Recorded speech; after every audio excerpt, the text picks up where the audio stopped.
Good morning. I apologize for being now I guess 2 minutes late. I was busy talking to our chaplain of the day, and it was an interesting story and cannot wait to hear his message. The hour of convening has arrived on this beautiful Friday morning. The Senate will now come to order. I'd ask that all unauthorized persons exit the chamber. The chair would like to recognize his good friend, the extremely busy this time of session. Mr. President, you're absolutely, I'm sorry. It's 2 days in a row. Recognize the distinguished senator from the 53rd District. Thank you, Mr. President. Just a busy day for me, as you pointed out, in a week. But I love it, and I'm glad to be here and glad to work with all of our members of this body to find the right solution for Georgia. Moment in time, and that is today. The senator from the 7th told me it's National Multiple Personality Day. And then he told me he didn't know. And then he told me it was, but it is National Multiple Personality Day. That's supposed to be a joke. The journal's been read and found to be correct. Is it my turn? Is there objection to dispensing with the reading of the journal? The chair hears none, and the reading of the journal is dispensed with. Is there objection to the confirmation of the journal? The chair hears none, and the journal is confirmed. All senators who have bills and resolutions, please bring them up to the secretary's desk at this time. Mr. Secretary, first reading of Senate bills and resolutions, please. Senate Bill 279 by Senator Anderson of the 43rd and others. A bill to be entitled an act to amend Chapter 3 of Title 50 of the Official Code of Georgia Annotated relating to state, flag, seal, and other symbols so as to provide for placement of Government oversight. Senate Bill 280 by Senator Gooch of the 51st and others. A bill to be entitled an act to amend an act to create the Board of Commissioners of Lumpkin County, approved April 13, 2001, as amended so as to revise the qualifications for the county manager to provide for related matters. State and local government. Senate Resolution 190 by Senator Brass of the 28th and others. A resolution urging Congress to allow individuals to retain the right to use their image and likeness and shield them from copyright infringement. Senate Resolution 192 by Senator Payne of the 54th and others. A resolution creating the Senate Age of Mandatory Education Study Committee and for other purposes. Senate Resolution 193 by Senator Miller of the 49th and others. A resolution honoring the life and memory of Mr. J.A. Big Jim Walters and dedicating an intersection in his memory. Transportation. That completes the order, Mr. President. All right, first reading and reference of House bills, please. House Bill 32 by Representative Belton of the 112th and others. A bill to be entitled an act to amend Part 9 of Article 6 of Chapter 2 of Title 20 of the OCGA relating to grants for educational purposes, programs. Finance. House Bill 94 by Representatives Rich of the 97th and others. A bill to be entitled an act to amend Article 1 of Chapter 8 of Title 16 of the OCGA relating to theft so as to provide for the crime of theft. Judiciary. House Bill 248 by Representative Powell of the 32nd and others. A bill to be entitled an act to amend Code Section 40-14-18 of the OCGA relating to enforcement of speed limit in school zones with recorded Government images. oversight. House Bill 303 by Representative Clayton of the 75th. A bill to be entitled an act to amend Title 33 of the OCGA relating to insurance so as to permit motor vehicle insurance companies to offer. Insurance and labor.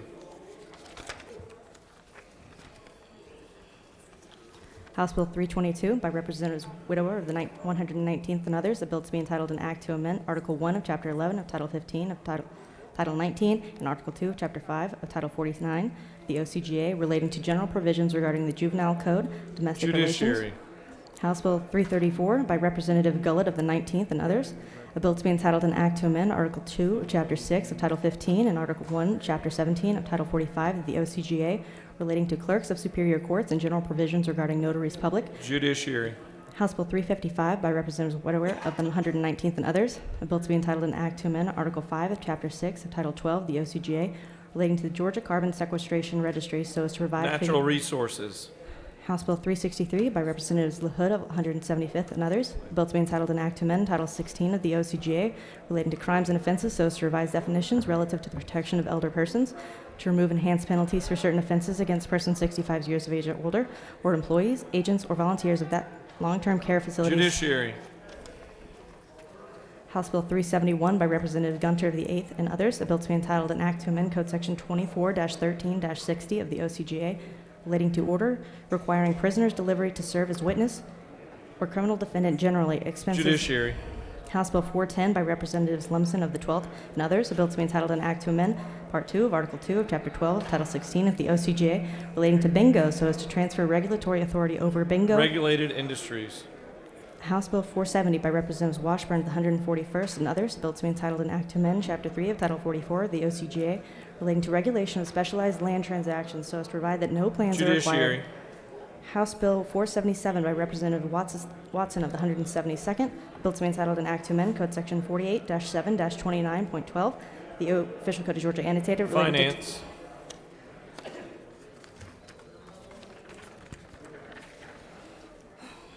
House Bill 480 by Representative Washburn of the 141st, a bill to be entitled an act to amend Part 3 of Article 8 of Chapter 14 of Title 44 of the OCGA relating to mechanics and material liens so as to provide for the creation, declaration, amendment, notice, and priority of Regulated liens. industries. House Bill 497 by Representative Evestration of the 104th, bill to be entitled an act to amend the OCGA so as to revise, modernize, correct errors or omissions in, and reenact the statutory provision of said- Judiciary. House Bill 511 by Representative Reeves of the 34th and others, a bill to be entitled an act to amend Titles 12, 19, 27, 28, 31, 40, 45, 48, and 49 of the OCGA relating to conservation and natural resources, domestic relations, game and fish. Finance. House Bill 548 by Representative Dempsey of the 13th and others, a bill to be entitled an act to amend Code Section 49-5-41 of the OCGA relating to persons and agencies permitted access to Judiciary. records. House Bill 553 by Representative Gunter of the 8th and others, a bill to be entitled an act to amend Chapter 13 of Title 50 of the OCGA relating to administrative procedures so as to provide for participation in hearings by electronic communications. Judiciary. House Bill 574 by Representatives Camp of the 131st and others, bill to be entitled an act to amend Code Section 4-11-3 of the OCGA relating to licenses for pet dealers in kennel, stable, or animal shelter operators. Finance. House Bill 586 by Representatives Watson of the 172nd and others, bill to be entitled an act to amend Part 1 of Article 1 of Chapter 8 of Title 48 of the OCGA relating to general provisions regarding sales and use taxes so as to extend the sunset date for exemptions. Finance. House Bill 587 by Representatives Williamson of the 115th and others, bill to be entitled an act to amend Title 48 of the OCGA relating to revenue and taxation so as to provide for tax credit for medical equipment and supplies manufacturers. Finance. House Bill 588 by Representatives Jaspers of the 11th, a bill to be entitled an act to amend Title 32 of the OCGA relating to highways, bridges, and ferries so as to provide for eligible expenditures for the Georgia Freight Railroad Program of the Georgia Department of Transportation. Finance. House Bill 593 by Representatives Blackman of the 146th and others, bill to be entitled an act to amend Article 2 of Chapter 7 of Title 48 of the OCGA relating to imposition, rate, computation, and exemptions from state income tax. Finance. House Bill 635 by Representatives Leverett of the 33rd and others, a bill to be entitled an act to amend Title 15 of the OCGA relating to courts so as to provide that each judge of the Superior Court, State Court, and Probate Court. Judiciary. House Resolution 130 by Representatives McDonald of the 26th and others, a resolution ratifying the action of the Board of Community Affairs approving of the transfer of Forsyth County from the Georgia Mountains Regional Commission to the Atlanta Regional Commission. Government oversight. That completes the order, Mr. President. Mr. Secretary, will you please read the reports of standing committees?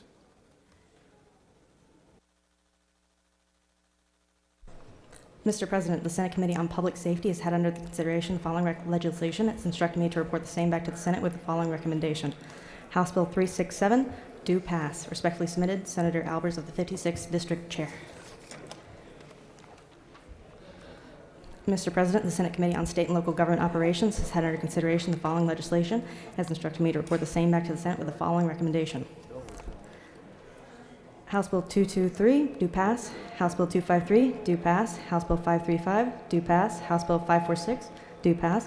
House Bill 560, do pass. House Bill 600, do pass. House Bill 613, do pass. House Bill 223, do pass. House Bill 253, do pass. House Bill 535, do pass.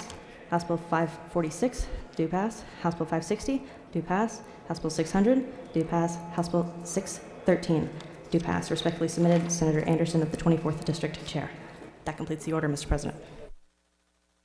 Mr. Secretary, will you please read bills and resolutions for the second time?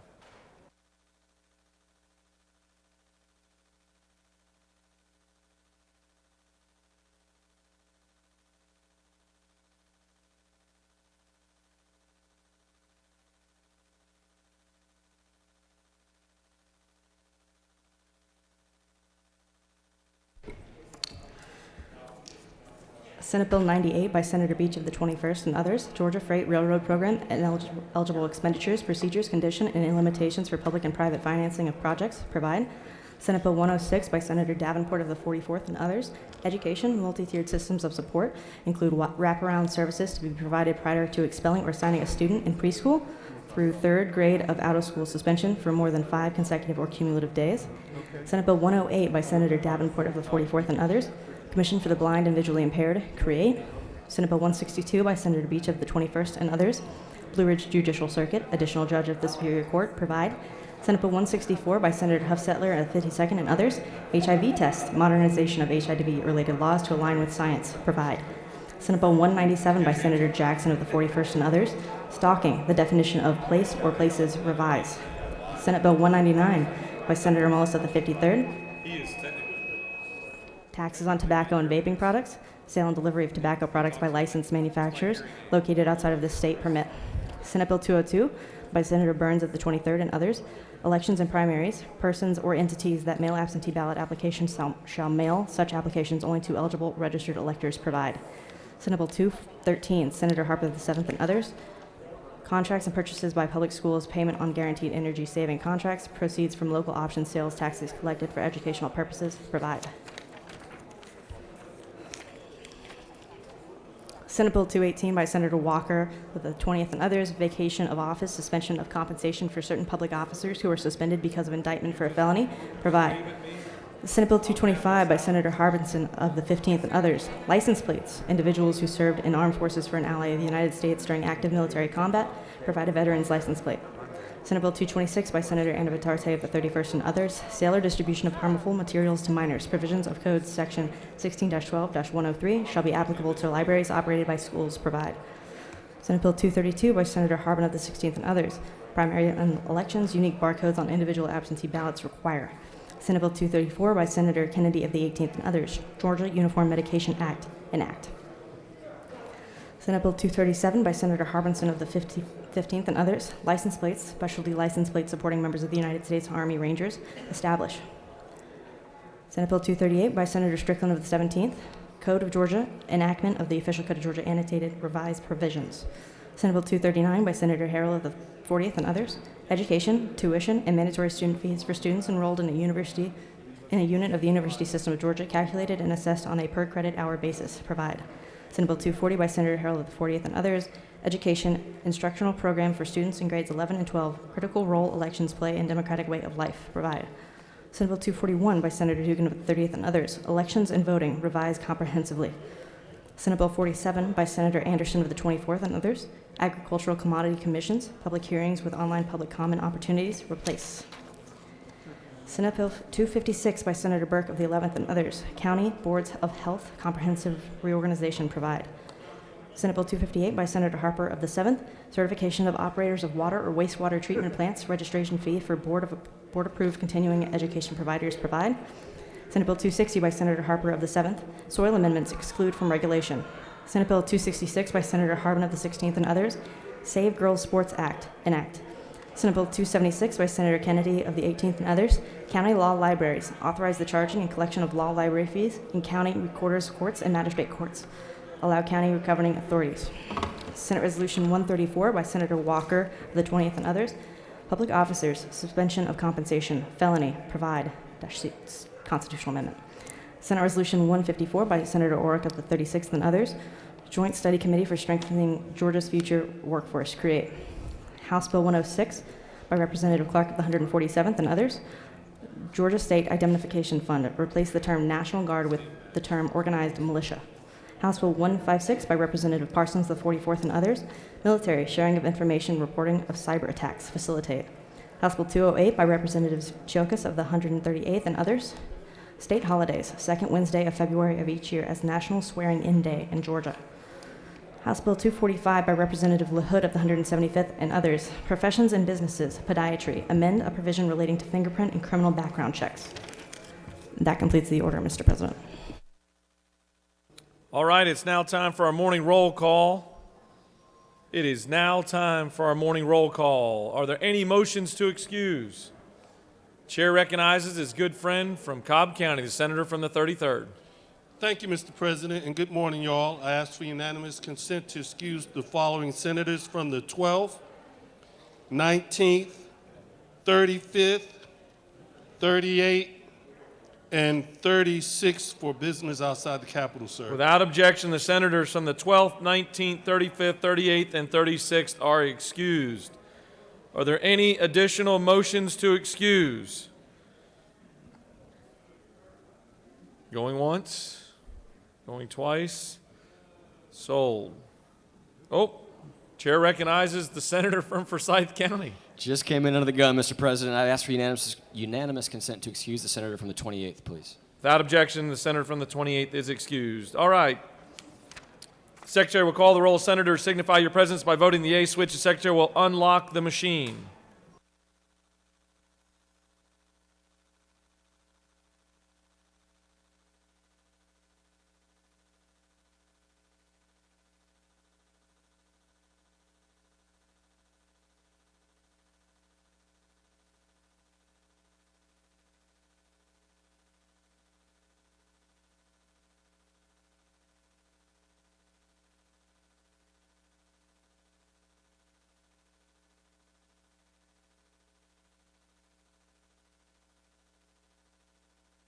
Have all senators voted your presence?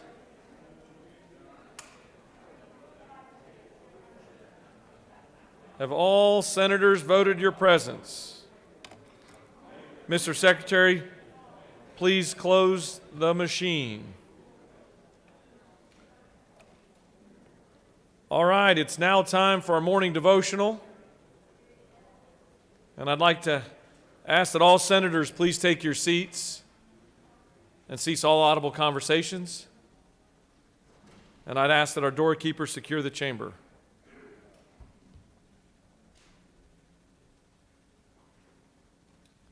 I'd like to lead us in our Pledge of Allegiance today and introduce our chaplain of the day. Please rise. I pledge allegiance to the flag of the United States of America and to the republic for which it stands, one nation, under God, indivisible, with liberty and justice for all. Now the Georgia flag. I pledge allegiance to the Georgia flag and to the principles for which it stands, wisdom, justice, and moderation. So we have a really special opportunity here this morning. When I found out that I had the opportunity to introduce Reverend Jonathan Ritchie, I also realized that he's a very good friend of one of our folks here in the clerk's office, Jack Tripp. And so I decided to have the opportunity to ask him to introduce his good friend to us. And when you hear this amazing background and amazing life of service to his faith and his family's journey, you will certainly appreciate the time we spend with him.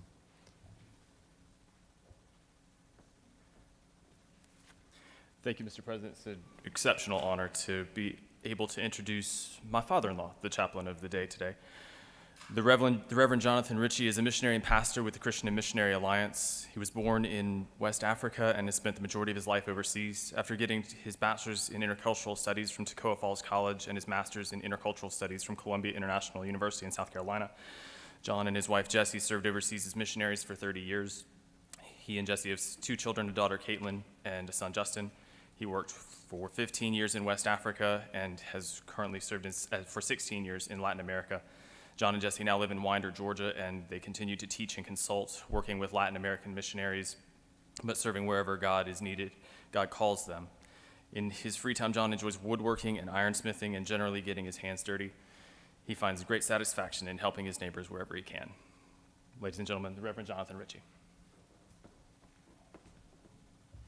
Thank you, Mr. President, and my son-in-law. And also I'd like to thank the Pro Tem and the Secretary for the invitation to be with you today. It's been my joy. As you have already ascertained, I have spent probably 2/3 of my life in other countries outside of the United States, and nobody appreciates the United States as those who have spent a period of time outside of its borders. And let me just say, I love the United States of America, and I especially love this great state of Georgia. And I just want to thank all of you for your hard work that you do on our behalf. Now, as I age, I find myself more and more thinking about legacy what it is that I leave behind.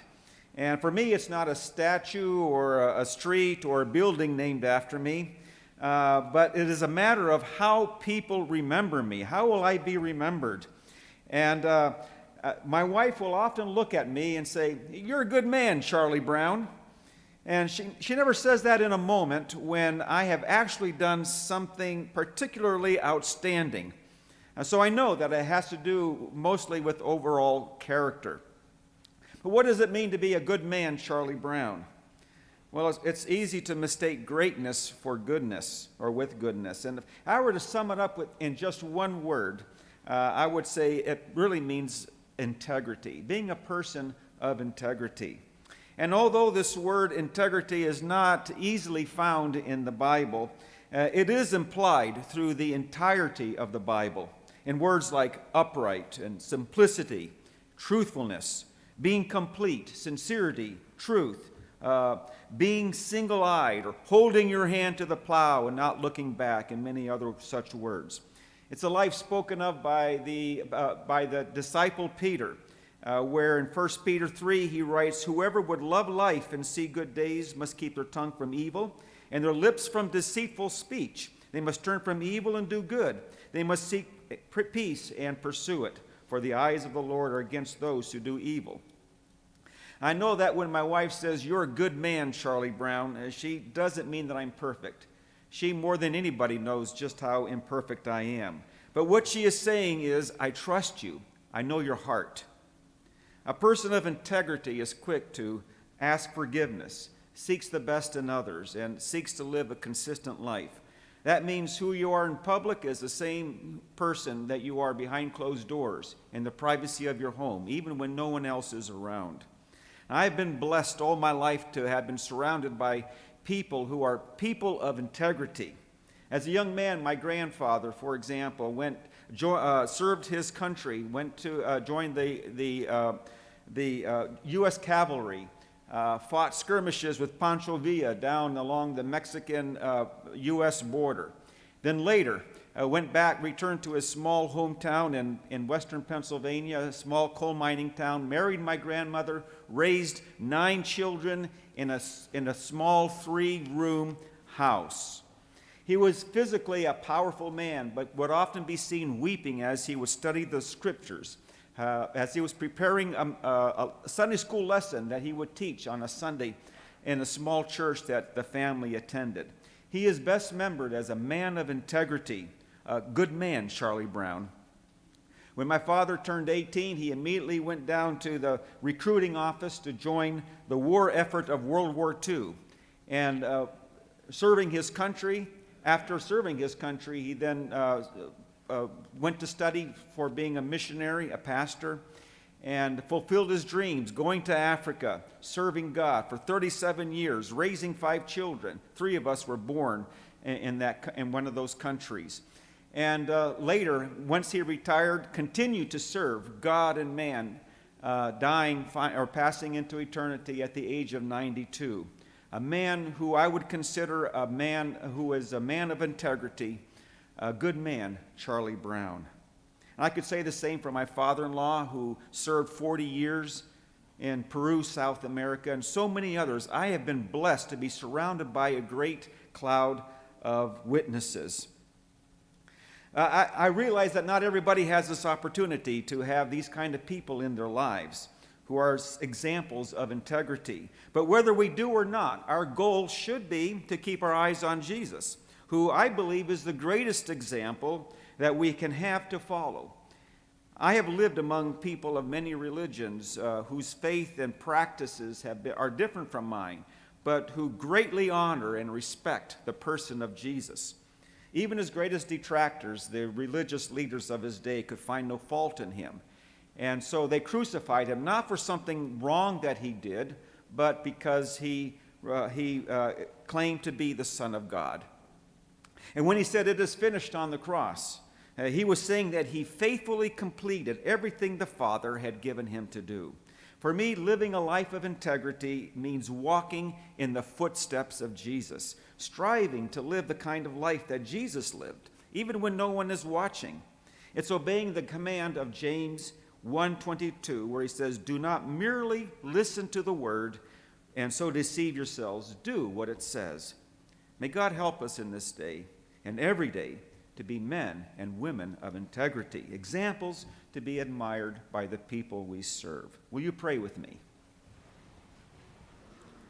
And this morning, I just want to close in a prayer that's called the prayer of St. Francis of Assisi. Lord, make me an instrument of your peace. Where there is hatred, let me sow love. Where there is injury, pardon. Where there is doubt, faith. Where there is despair, hope. Where there is darkness, light. Where there is sadness, joy. O divine Master, grant that I may not so much seek to be consoled as to console, to be understood as to understand, to be loved as to love. For it is in giving that we receive, it is in pardoning that we are pardoned, and it is in dying that we are born to eternal life. And now may the words of our mouths and the meditations of our hearts be acceptable in your sight, O Lord, my strength and our Redeemer. Amen.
Senate will come back to order. Are there any unanimous consents?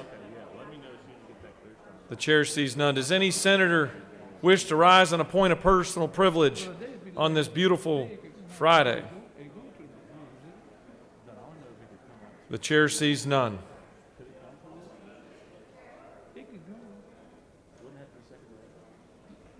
Chair does now see one. Chair recognizes the senator from the 42nd for a point of personal privilege.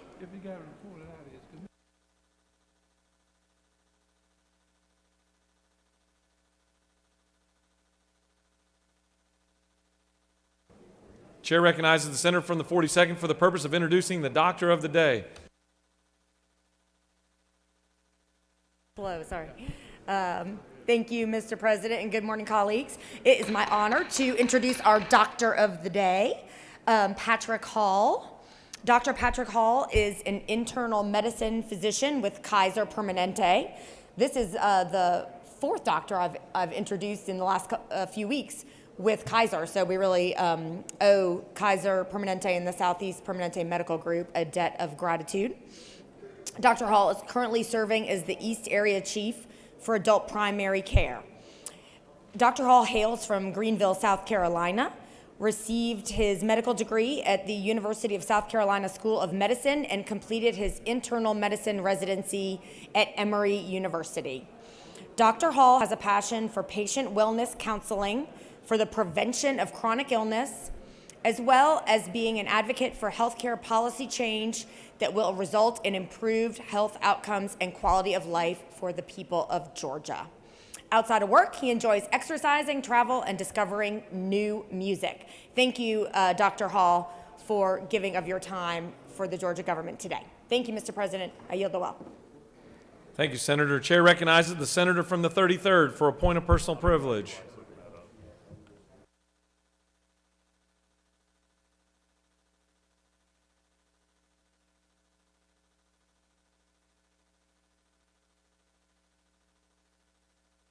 Thank you, Mr. President, my fellow senators, colleagues, and the rest of y'all. As you know, this is Women's History Month, and I've been sending around a sign-up sheet to ask people to come to the well and talk about women achievement. And today, just real quick, I'm going to talk about Jane Bolin. She was a judge and lawyer. Born in Poughkeepsie, New York on April 11th, 1908, Jane Matilda Bolin was a groundbreaking attorney when she went on to become the first African-American female judge in the United States. After graduating from Wesley College at the top of her class, a fiercely determined Bolin enrolled in Yale Law School. Despite challenges she met on campus, she was able to graduate in 1931, becoming the first African-American woman to earn a degree from the prestigious institution. Bolin would go on to set a string of precedents for women of color in the field of law. After an unsuccessful campaign for a state assembly seat on the Republican ticket, Bolin was offered assistant corporate counsel work for New York City. She was the first African American to hold that position. On June 22, 1939, Ms. Bolin was sworn in as judge for New York's family court system, a position she would hold on to for 4 decades. During her tenure on the bench, Bolin worked to dismantle some of the deeply rooted segregationist policies within the child welfare services, encouraging publicly funded child care agencies to accept children without regard to race. And that was your Woman History Moment. Thank you. Thank you, Senator. Chair recognizes the senator from the 6th for a point of personal privilege.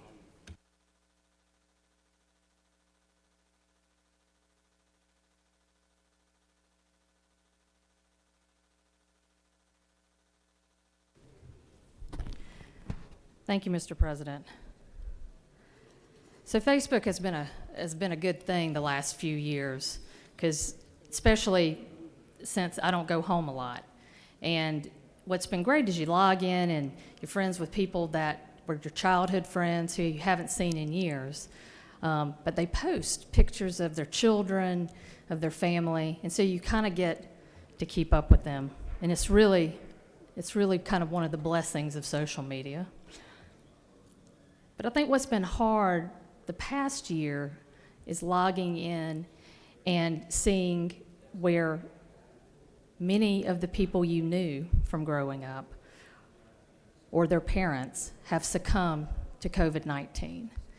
And that's been really, really difficult. I'll tell you, recently I logged in and I saw that the mother of a childhood friend had died of COVID.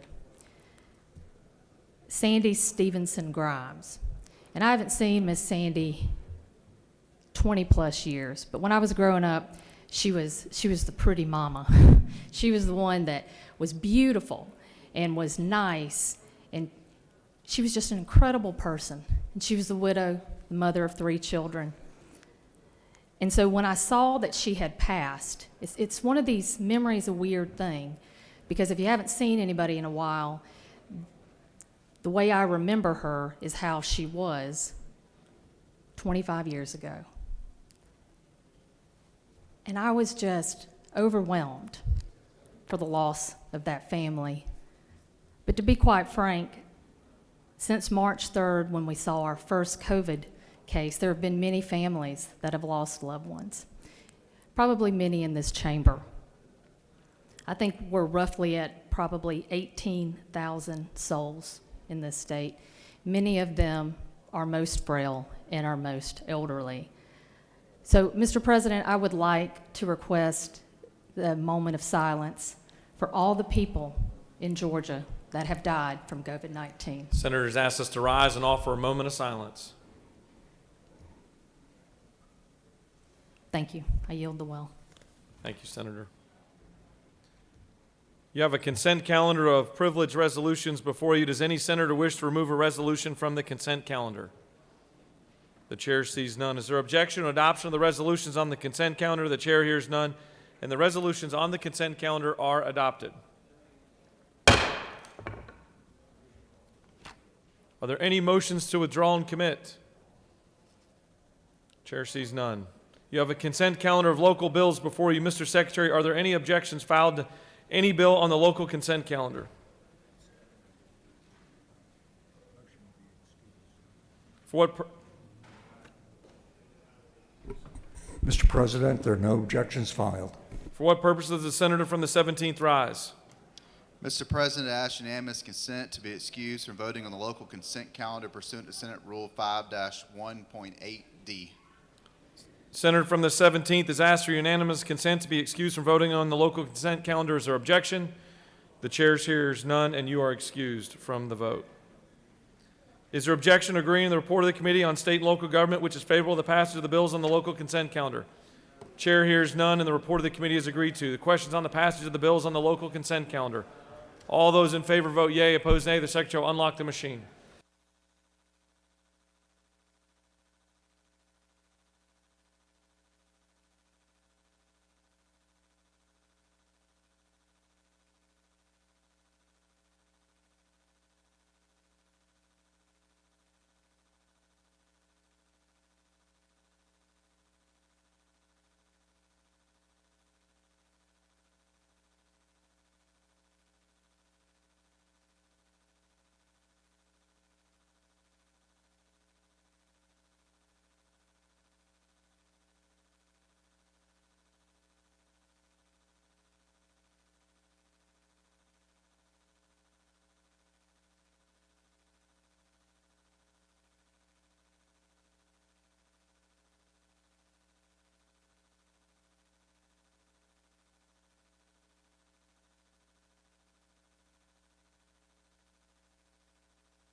Have all senators voted?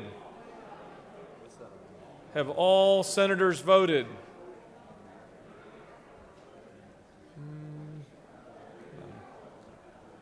Hallways clear.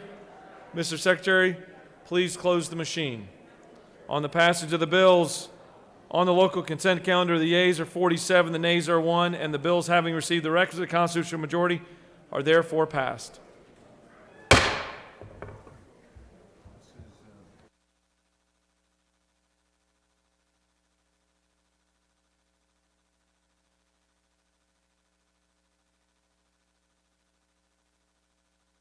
Chair recognizes the Secretary to read a privileged resolution for us. Senate Resolution 198 by Senator Henderson with the 43rd and others. A resolution recognizing and commending Reverend James Woodall, State President of the Georgia National Association for the Advancement of Colored People, and for other purposes. That completes the order, Mr. President. Is there objection to the resolution? The chair hears none, and the resolution is adopted.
Chair recognizes the Majority Leader.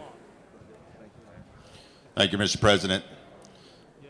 I move that we table the Senate Rules Calendar. The Majority Leader has moved that this body place on the table today's rules calendar. Is there objection? There is objection.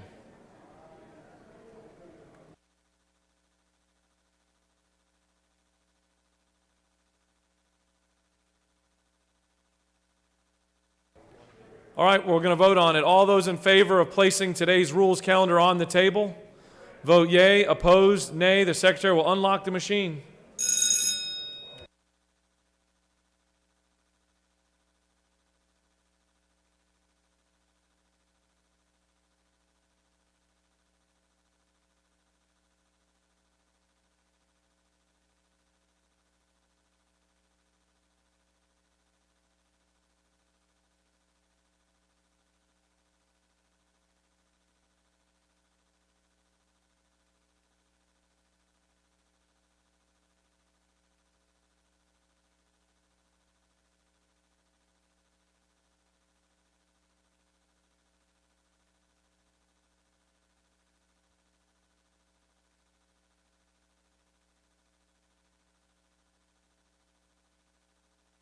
Have all senators voted? Nobody run, nobody run. There you go. Don't want anybody to get hurt in here. It's Friday. Make sure you get to your tennis matches on time tomorrow. All right, all senators voted. Mr. Secretary, please close the machine.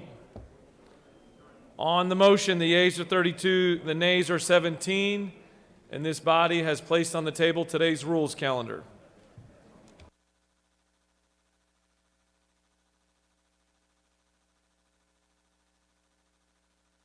Secretary's asked for a couple of minutes to rework the paperwork. We'll be right back with you. We'll stand at ease for 2 minutes.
All right, the Senate will come back to order.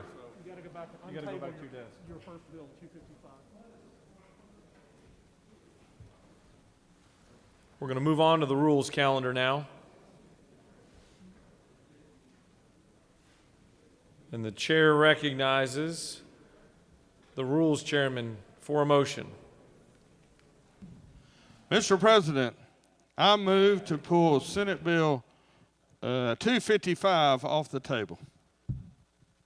Mr. Secretary, can you please read the caption of Senate Bill 255? Senate Bill 255 by Senator Mullis of the 53rd and others. The bill to be entitled an Act to Amend Chapter 34 of Title 50 of the Official Code of Georgia Annotated relating to One Georgia Authority Act so as to provide for a grant program to support border region, retail, and tourism projects, provide for criteria, and for other purposes. Mr. President, on March 1st, 2021, the Senate Committee on Economic Development recommends that this bill do pass. Respectfully submitted, Senator Thompson of the 14th District Chair. Completes the order, Mr. President.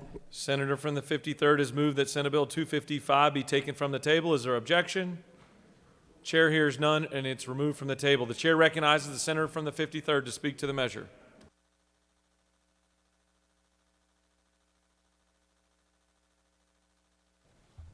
Thank you, Mr. President. Ladies and gentlemen, I come before you today with another outstanding possibility.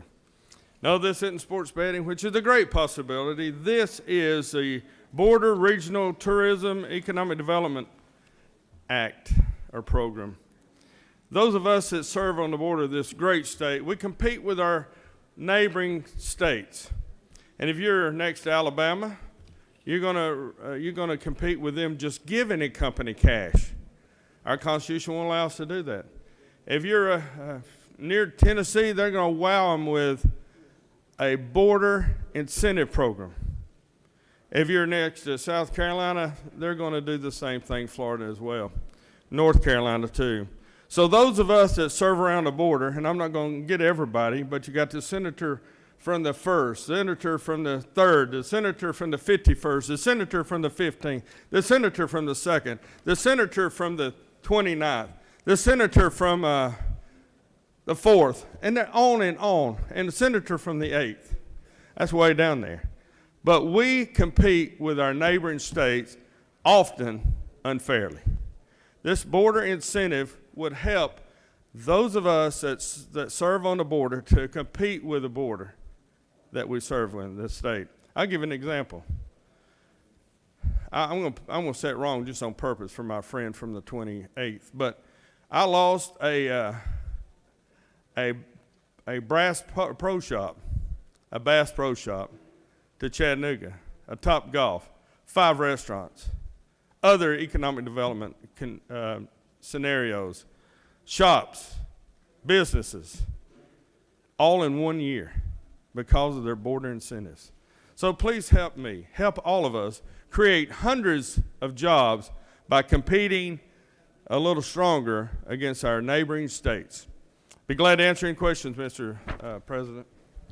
Doesn't appear to have any questions. Thank you for your support. I appreciate it. Does any other senator wish to speak for or against Senate Bill 255? The chair sees none. Is there objection or agreeing to the report of the committee which is favorable to the passage of the bill? The chair hears none. The report of the committee is agreed to. Is there objection to the main question being ordered? The chair hears none, and the main question is ordered.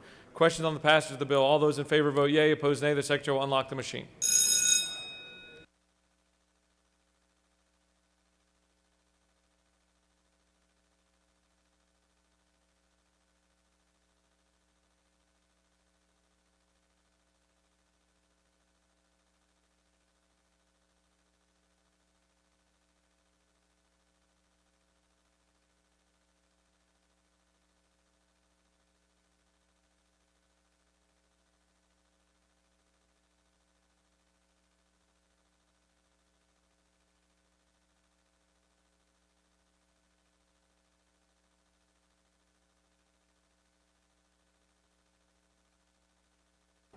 Have all senators voted?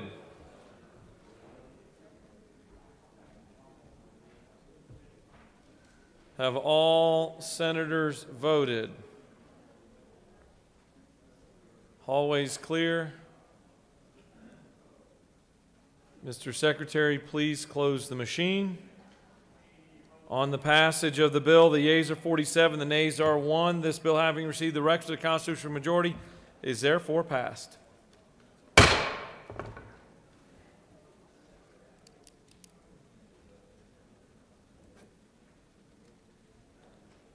Chair recognizes the senator from the 7th. Thank you, Mr. President. I make a motion to remove Senate Resolution 84 from the table. Mr. Secretary, can you please read the caption?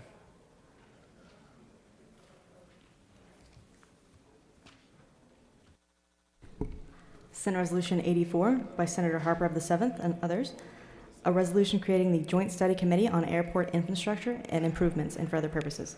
That completes. On February 26, 2021, the Senate Committee on Rules recommends that this resolution do pass by substitute. Respectfully submitted, Senator Mullis of the 53rd. Read the substitute, first line. The Senate Committee on Rules offers the following substitute to Resolution 84, a resolution creating the Joint Study Committee on Airport Infrastructure and Improvements and for other purposes. That completes the order, Mr. President. Senator from the 7th has moved that Senate Resolution 84 be removed from the table. Is there objection? The chair hears none, and it's taken off the table. The chair recognizes the senator from the 7th to explain the measure. Thank you, Mr. President. Senate Resolution 84 simply creates a joint House-Senate study committee to look into airport infrastructure funding. I'd appreciate your support. If no questions, I yield the will. You are a seasoned professional. There are no questions. Does any other senator wish to speak for or against Senate Resolution 84? The chair sees none. The question's on the adoption of the committee substitute. Is there objection to adoption of the committee substitute? Chair hears none, and the committee substitute is adopted. Is there objection to agreeing to the report of the committee which is favorable to the adoption of the resolution? The chair hears none. The report of the committee is agreed to. Is there objection to the main question being ordered? The chair hears none. The main question is ordered. The question's on the adoption of the resolution by substitute. All those in favor vote yea. Opposed, nay. The secretary will unlock the machine.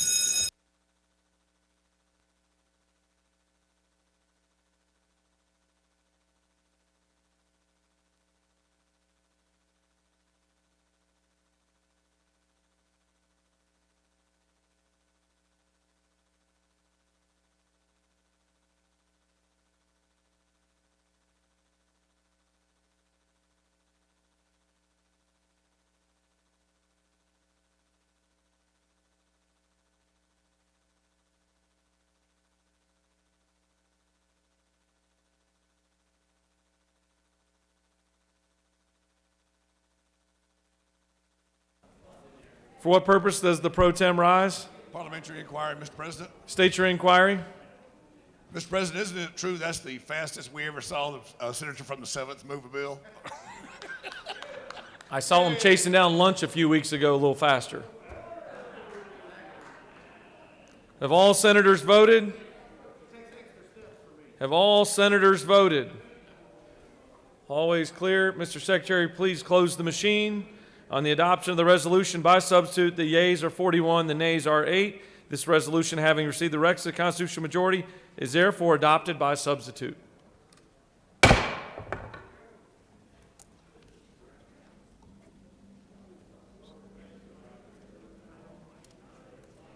Chair recognizes the senator from the 53rd. Mr. President, with a great opportunity for the people in this chamber, I ask to pull Senate Resolution 135 off the table. Mr. Secretary, can you please read the caption?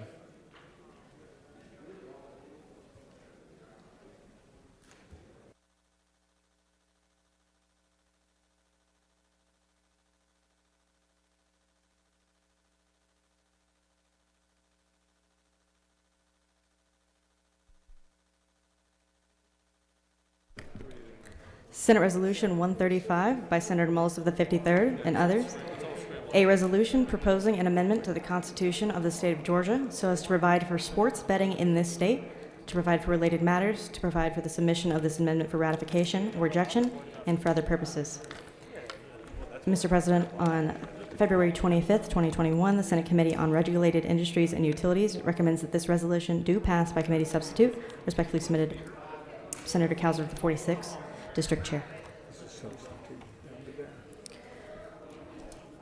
Mr. President, the Senate Committee on Regulated Industries and Utilities offers the following substitute to Senate Resolution 135, a resolution proposing an amendment to the Constitution of the State of Georgia so as to provide for sports betting in the state, to provide for related matters, to provide for the submission of this amendment for ratification or rejection and for other purposes. That completes the order, Mr. President.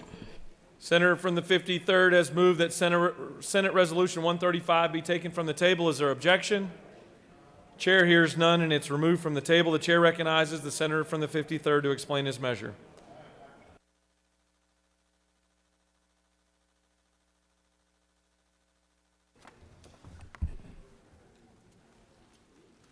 Ladies and gentlemen, here we are again. Another day that we can improve the quality of life for Georgia by this. This is a constitutional amendment for sports wagering. Already it's happening. The estimation is more than 2 million people are sports betting. The estimation is over $4 billion is being spent from the state of Georgia. You know where all that money goes? It goes to the bookies, or the so-called winners, or those that may owe money or may not. But here we can regulate it. We can send that money to certain areas like the Hope Scholarship, broadband, rural health care, or whatever this body chooses. But the constitutional amendment is simply allowing the people, the very people that you represent, the ones that vote for you or don't vote for you, you're allowing them to decide either no or yes. So let me tell you, a no vote for this bill is allowing the bookies to continue to control sports betting. The bookies, the illegal activity. You know, the one that will send Guido to break your legs if you hadn't paid. If the senator from Macon was here, he would verify that. Or the yes vote is to allow the people to decide. The people, the very people that elect you, the very people in your district, they're in control, not the bookies, not the illegal activities. This bill has been worked well and has been talked about for years. Thank you to the senator from the 21st to leading this exercise and the senator from the 25th. But moreover, the senator for the 46th to make sure that it's done right. The members in the committee have also been working on this issue, and I am extremely grateful. So let's send a message today that we're allowing the people to vote. Now, I need to make sure you know something. Is gambling legal in Georgia? Anybody know the answer to that? It is, because the people voted for the lottery years ago. So gambling is already illegal. Gambling is already legal. I was just saying if you're awake. Gambling is already legal by the lottery that has sent tens of thousands, I'm saying that because I don't know the exact number, Senator from the 15th May, tens of thousands of people to college that would have never had the opportunity to go to school. Never. And we've given them career paths that the sky's the limits because of what we've done in the past year. I wasn't here. Senator from the 15th may have been here. Were you here then? Anyway, he's not listening to me. So, ladies and gentlemen, this is simple. A yes vote is to allow the people to vote yes or no. And I've been here for a while, and I have never had any problems with allowing the people to vote. Mr. President, I'll say this too, and you're not going to believe this, but I've introduced all three of them. I have not had not one call, email, text from my district on this issue. Not one. I'm shocked, but I haven't. But I'm asking you for your vote today. I'd be honored, and the people of this state would be honored too for you to allow them to vote for this. Mr. President, I'll be glad to answer any questions, but I think the senator from the 46th who mastered the amendments will be coming to the well shortly. Chair recognizes the senator from the 6th for a question. Will the senator yield? Certainly, and I'm trying to find you so I could talk to you personally about this issue. With respect to this, there are three areas that this money will go to. Yes, ma'am. And specifically with that, the money actually goes into the general fund That's correct. first, as opposed to going into the lottery corporation like Hope. Can you tell me why there was a differentiation there? Well, that's the way it was set up in the committee process. But my assurance to you that the conference committee that will probably be expound from this issue will have representation from all sides in this chamber. So that's where the changes may be made, that you will have a hand in it by everyone being represented in that conference committee properly. But right now, we're doing it that way. And will the senator yield? Yes, ma'am. And with respect to that, in terms of our appropriations process, Yes. There isn't any mandatory requirement that any amount go to one of those things. For example, if there was $100 that came in from sports betting, we could appropriate as a body $100 to rural broadband and then leave the rural health care and also the needs-based scholarship funds kind of cut out of it. Isn't that true? Well, the enabling legislation, which will be the next piece of legislation, it's the nuts and bolts of how this is all put together. So that's where it'll be designated of how this will be distributed. Will the senator yield? Yes. And with respect to that, though, in terms of the distribution, let's say there's a percentage, a third, whatever, that actually could be put into the constitutional amendment. It could.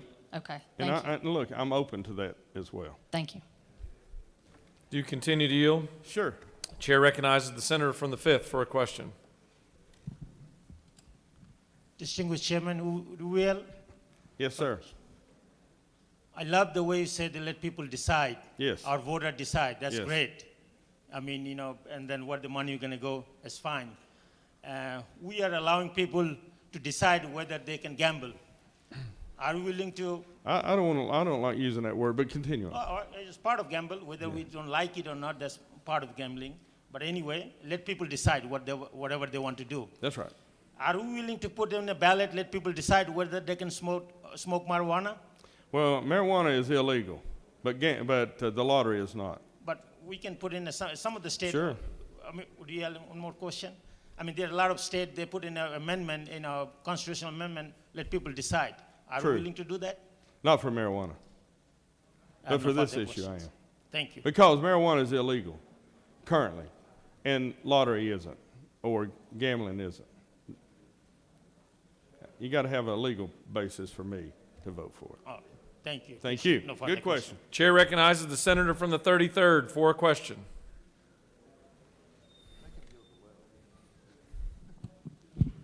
Thank you, Mr. President. Will Senator yield? Yes, sir. I'll yield for you and y'all. Thank you. People have different feelings about gambling one way or another. That's right. And I'm a good Christian person Amen. myself. I don't have anything against gambling, and I'm not really on, But I just wanted to ask you, is it too late to wager a bet on this bill? That's not funny. That's not funny. It was very funny.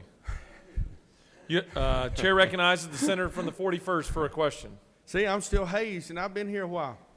Senator, do you yield? Certified. Yes, ma'am.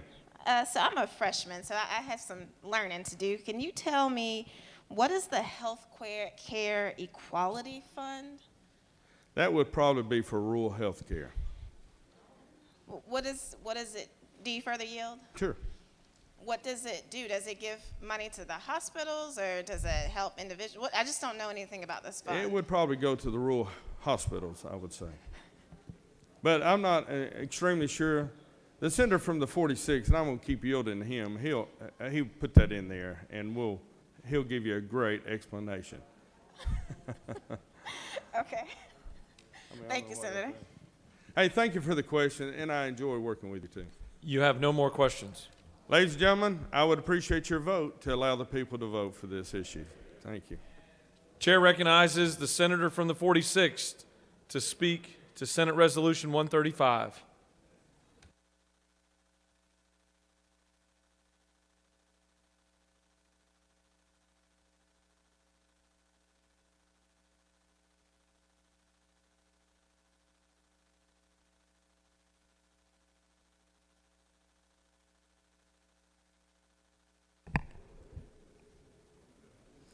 Thank you, Mr. President.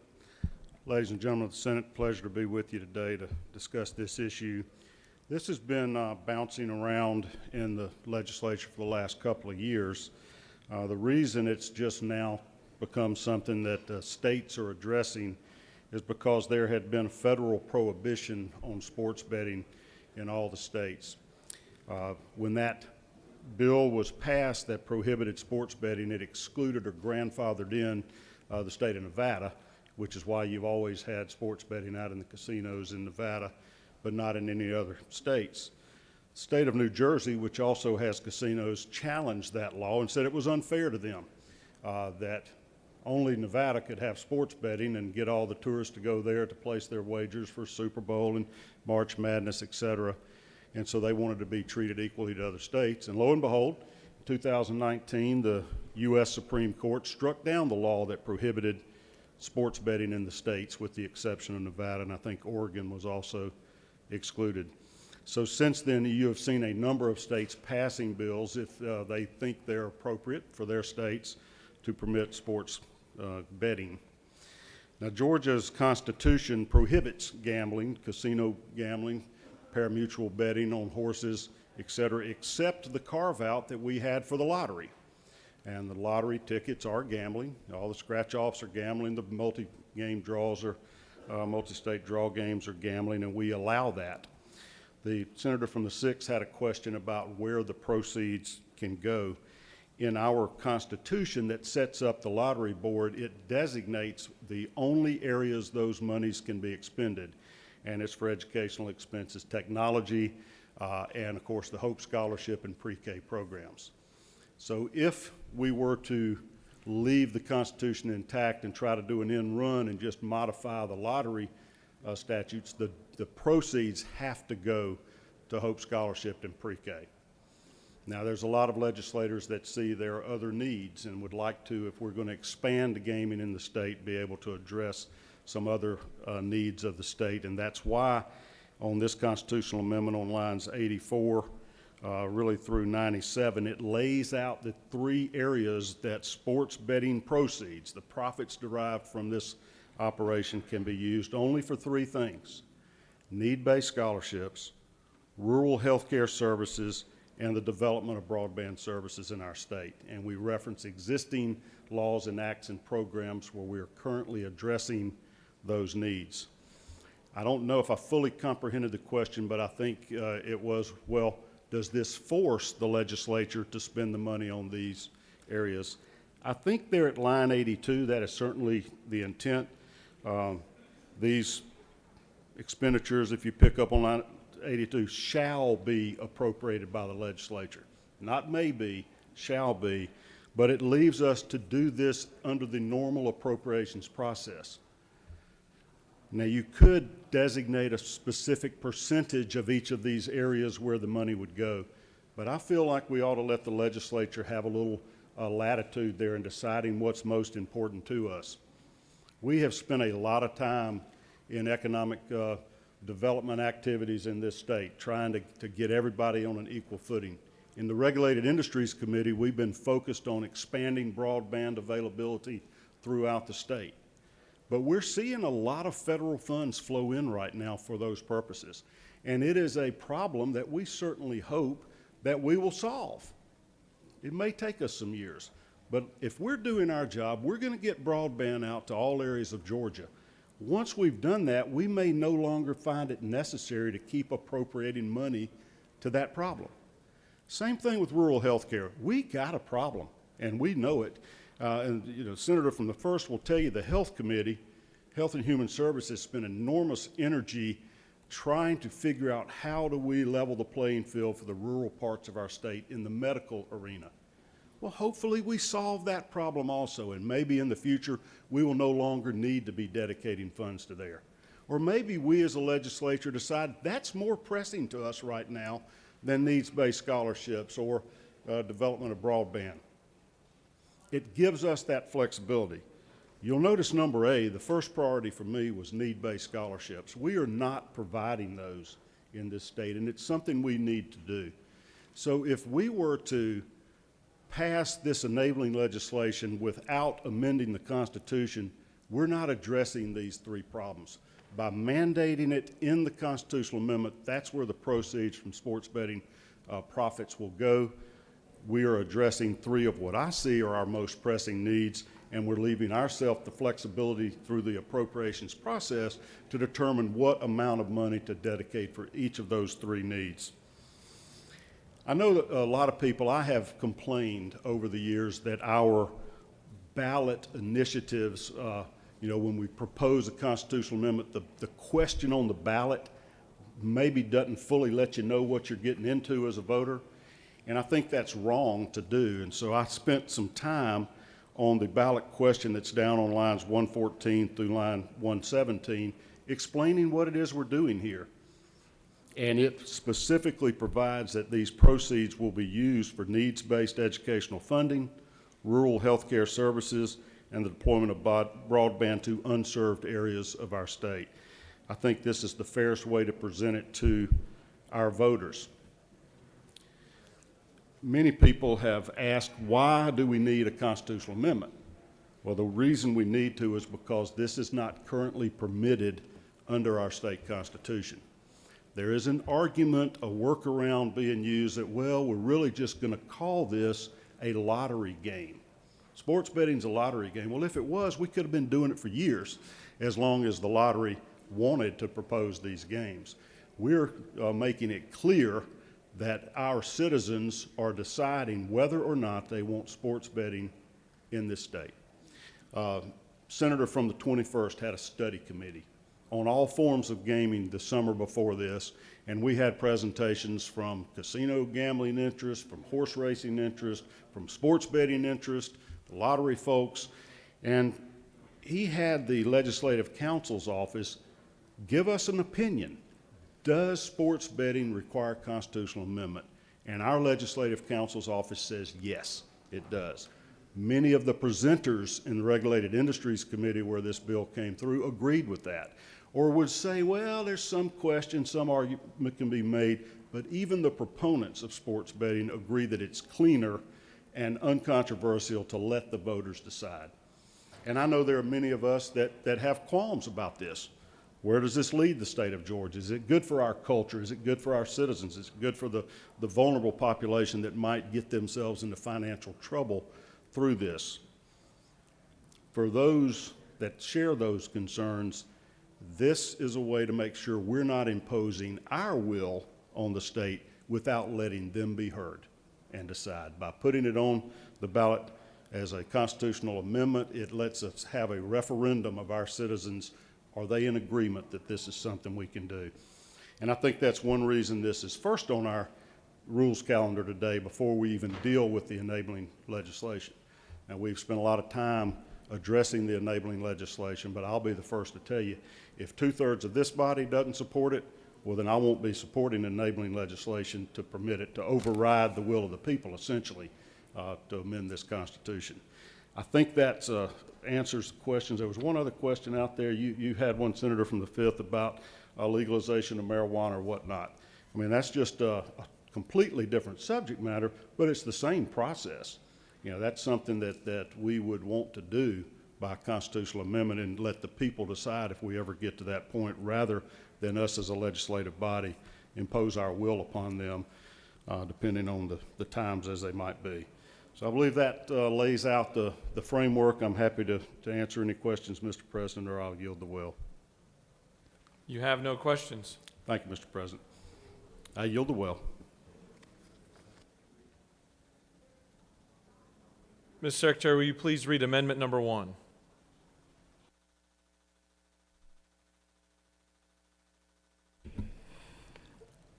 Amendment number 1 by Senator Parent of the 42nd and others.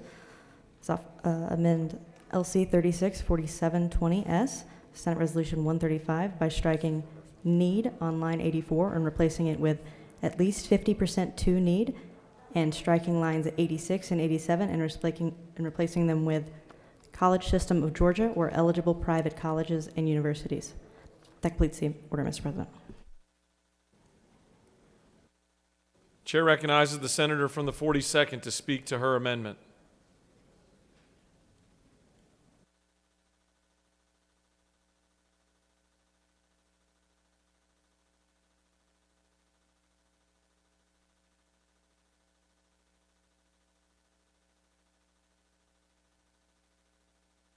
Thank you, Mr. President.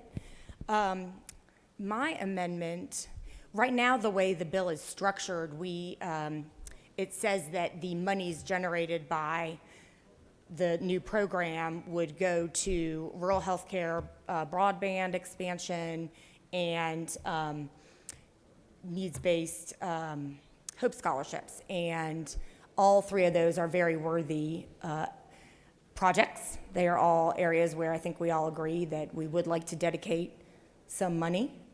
However, it has been a long-standing priority of the Democratic caucus as it relates to all conversations about expanding forms of gambling in our state, that it is very important, critical to the Democratic caucus to have some priorities on the workforce needs, as a matter of fact, that I was talking about just the other day in the well. We know that we have Complete College Georgia. We have significant workforce needs in order to continue our economic development, meet the workforce needs, and allow Georgians to prosper. We need many more people than can currently afford it to be able to matriculate to some kind of higher education. Because of the multi-year dedication of the Democratic caucus to ensuring that more Georgians have the opportunity to achieve higher education and thrive and climb the economic ladder for their families, the money can go to any of these three things, however we say. We want it to be very clear that this money will be prioritized 50% for assistance to Georgians to get the higher education that they need to get and that our state needs them to get to remain competitive. I'm happy to answer any questions, Mr. President, or I'll yield the well. Chair recognizes the senator from the 32nd for a question. Will the senator yield? Yes, I will yield. I'm just curious about why you took the technical college system out. I was not trying to take the technical college system out. And I actually only ran up here with this and not the bill, which I should have brought the bill.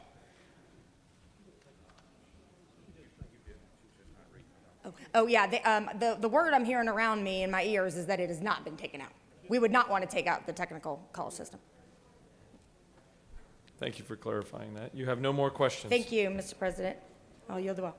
Chair recognizes the senator from the 28th. There you go. Thank you. Oh, question. You have the wrong button pushed. You actually do have a question, Senator. All right, I'm happy to stay. Chair recognizes the senator from the 28th for a question. Thank you, Mr. President. Senator, do you yield? Yes, I yield. Senator, are you aware there's a study committee that is going to be formed to study need-based scholarships? Senator, I am aware of that. And I think we also had a study committee a few years ago, out of which grew the bill from the former senator for the 40th district to provide the framework for the needs-based scholarships. So we already did all that. So in my opinion, it's time to move forward. Okay, so if you'll further yield. Certainly.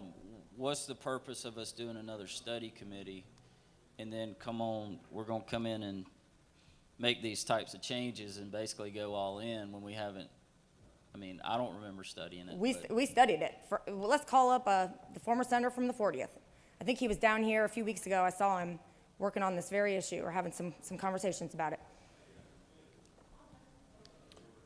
All right, you have no more questions. Thank you, Mr. President. I yield the well. Chair recognizes the senator from the 53rd to close debate.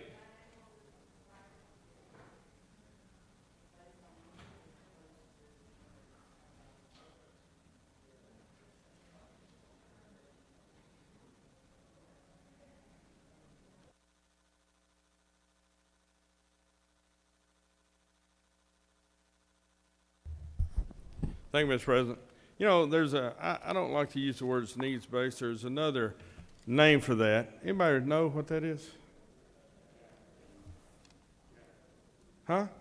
Oh, gap finance or so forth, and I prefer that better. But I'm not against the amendment. I want to move this forward. You know, this is a long process, and there are a lot of things that can change. And as I said, the process will have all sides represented, and we will work together to make this the best it can be. But for now, I'm okay. I want to move this forward. I need your help, Republicans and Democrats. I'm okay with the amendment. It's up to you on your vote. I'm okay. But when it's over, I need your help on this bill. I need your help to allow the people to vote for this. Mr. President, I yield the well. Senator has yielded the well. All right, we're going to take up amendment number 1 by the senator from the 42nd first. Is there objection to adoption of the amendment? Is there objection? There is objection. All those in favor of amendment number 1, vote yea. Opposed to amendment number 1, vote no. Mr. Secretary, please open the machine.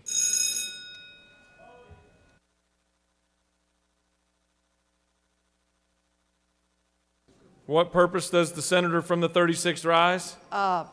Is it not the case that we are, as a state, really looking for the opportunity to create needs-based scholarships to meet our workforce needs and to offer Georgians a bright future, and that this amendment will move us forward in that The chair will direction? leave that up to each and every member to decide on their own.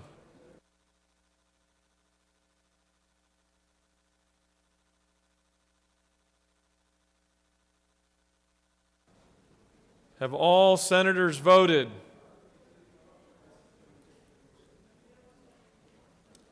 Have all senators voted? Mr. Secretary, please close the machine.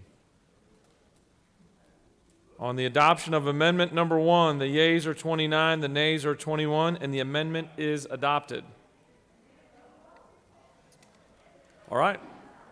Now we'll take up the measure of the questions on the adoption of the committee substitute as amended. Is there objection to adoption of the committee substitute as amended? Chair hears none. The committee substitute as amended is adopted. Is there objection to agreeing to the report of the committee which is favorable to the adoption of the resolution? Chair hears none. The report of the committee is agreed to. Is there objection to the main question being ordered? Chair hears none, and the main question is ordered. Question is on the adoption of the resolution by substitute. All those in favor vote yea. Opposed nay. The Secretary will unlock the machine.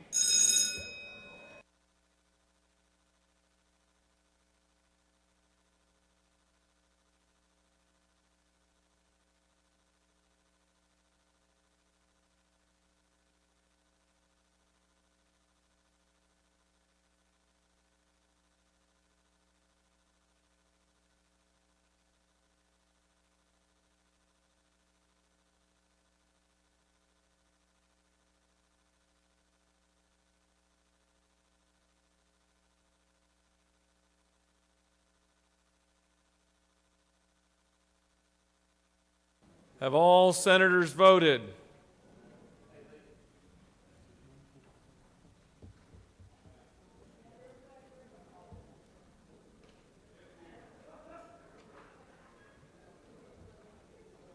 Have all senators voted?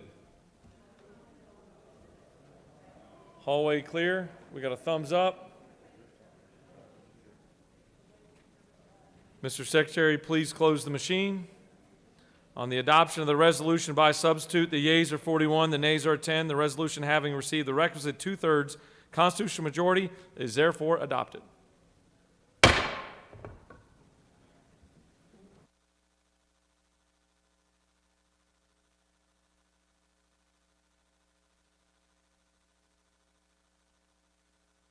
Chair once again recognizes the senator from the 53rd. He must know the rules, Chairman, pretty well. Thank you, Mr. President. It's just that I have such love in my heart right now. Hope to continue that. I ask you to take Senate Bill 142 off the table. Mr. Secretary, can you please read the caption of Senate Bill 142?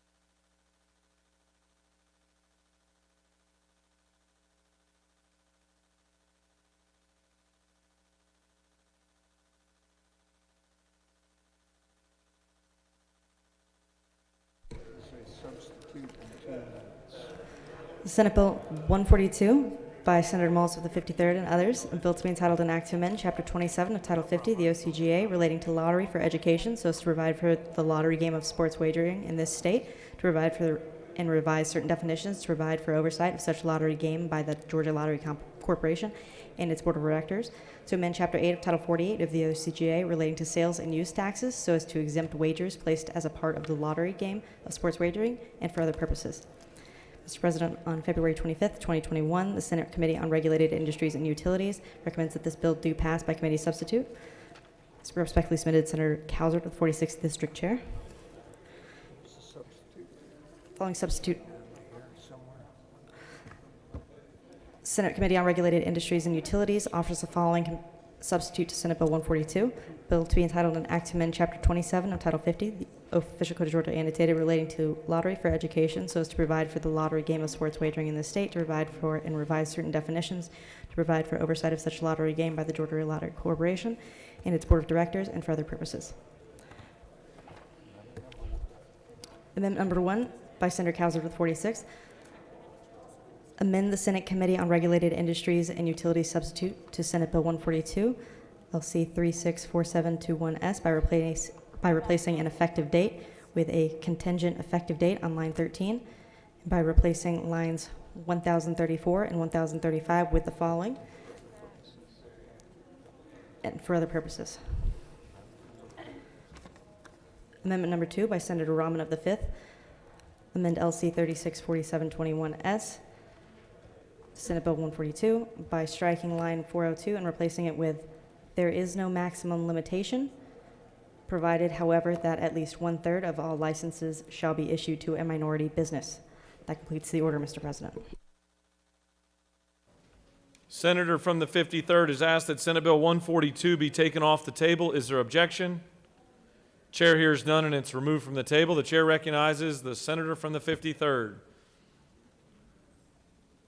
to walk his well-beaten path back to the well. Thank you, ladies and gentlemen. I am sincerely touched here, not here, for your vote just a minute ago. Thank you so much.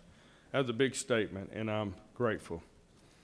Ladies and gentlemen, this is the enabling legislation, or I like to say the nuts and bolts of how it all works. Now again, we're just starting the process. Our bills have been much better than anything over in the House because they have not found the support. But we can work together to make it perfect as possible. This allows the Georgia Lottery Corporation to license and regulate sports wagering in Georgia. I'm going to read this part. It provides the permission and over wagering, the eligibility, ineligibility, and provides for reporting inspections and violations. Requires a GLC, that's Georgia Lottery Corporation, to promulgate rules and regulations within 150 days of the effective date. Requires license to pay a non-refundable $10,000 application fee and a $100,000 annual license fee, and believe it or not, that's low. We start at $900,000 a year, but to let all companies in Georgia be a part of this, we brought it down to a low $100,000 a year for this industry. I bet you didn't know that. This also requires the CEO, the Georgia Lottery Corporation, to offer temporary license for up to 1 year. Requires them to work with national and local organizations to provide treatment services for those that have gambling problems. And also establishes bettors' rights and includes wages from sales tax and use tax. So this is, when you crank your car up, this is the engine that runs the vehicle. Mr. President, I could talk all day, but there are a lot of questions, probably be glad to answer them. And again, my good friend, chair of the committee, who changed a lot of this, may want to come down and answer some of the questions. Chair recognizes the senator from the 33rd for a question.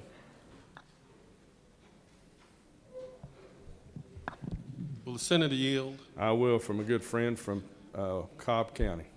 I want to thank you for bringing this bill. Thank you. And this resolution. I think the people of Georgia should be able to make that decision for themselves.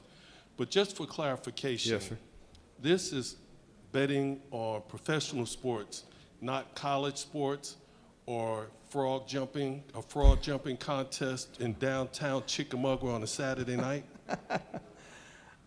Yeah, and thank you for coming for that the other week. I appreciate that. Actually, I think your frog won. Actually, this is a hybrid. We're using the New Jersey model, the Virginia model, which allows you to vote on college sports except Georgia college sports.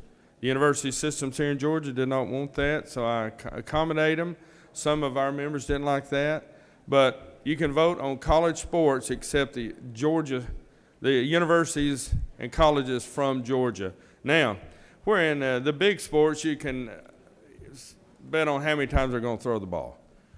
In college sports outside the Georgia colleges, you can only bet if they're going to win or lose. But everything else, I mean, from professional ping pong to frog jumping, provided it's professional, can be voted on with this. And of course, the data right now is a little up in grasp, but we have thought about, in the bill, we're letting the sports teams control their data instead of some third party that we're not sure if it'd be truthful. Be glad to answer any other questions, Mr. President. Chair recognizes the senator from the 6th for a question. Will the senator yield? Yes. In terms of what you indicated, there was a $10,000 application fee, correct? Yes, ma'am. And then a $100,000, is that the licensure fee? Yes, every year, renewal too. They have to pay the $100,000 every year. The $10,000 is just for them to apply the first time too.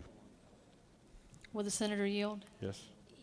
In terms of that, it seems incredibly low with respect to the value of some of these publicly traded companies like DraftKings, for example.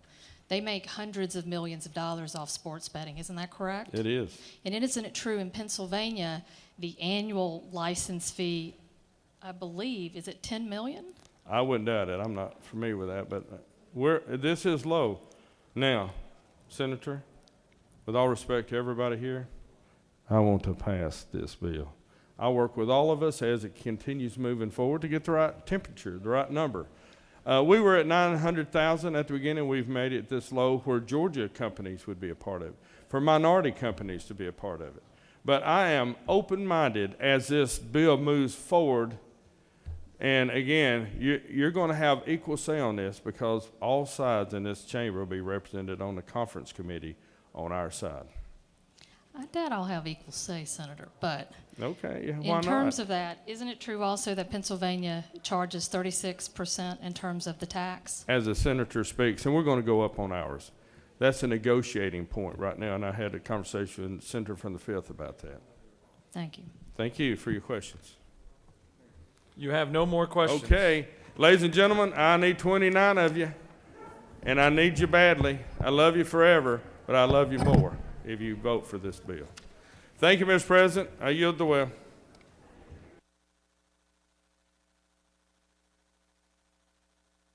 Chair recognizes the senator from the 46th to speak to the measure and his amendment number 1.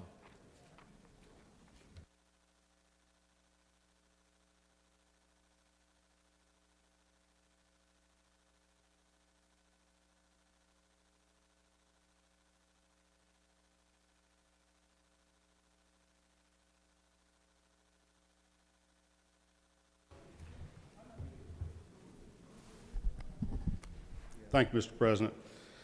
Ladies and gentlemen of the Senate, this is the nuts and bolts, as the Rules Chairman mentioned, of the sports betting process if the voters of the state approve it.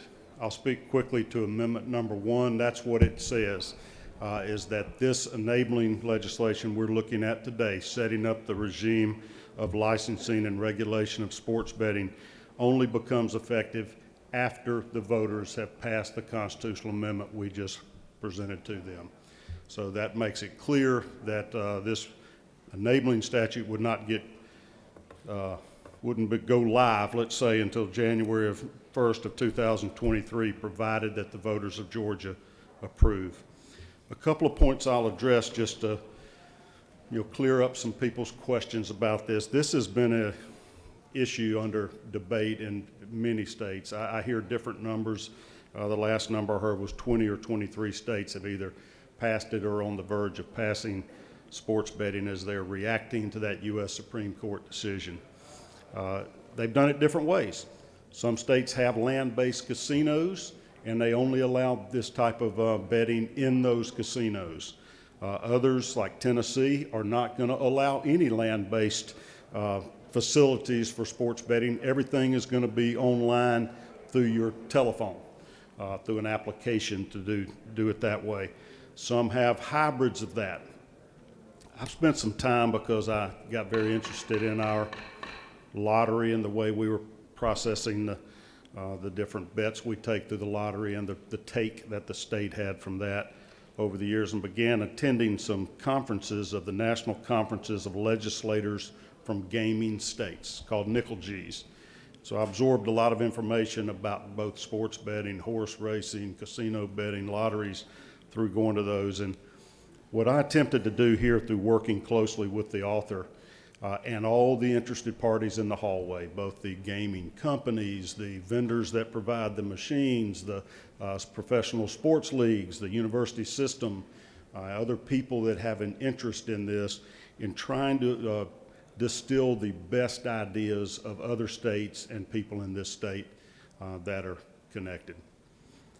I made a pledge early on. I think many of you know of my opposition to casino gaming, largely because I think it preys on the poor and the vulnerable and is very detrimental there, and brings some other associated problems with it, and frankly changes the image of this state. I'm having a hard time visualizing Peachtree Street with the glitzy neon signs of casinos running up and down our street. I don't think that's what Georgia represents.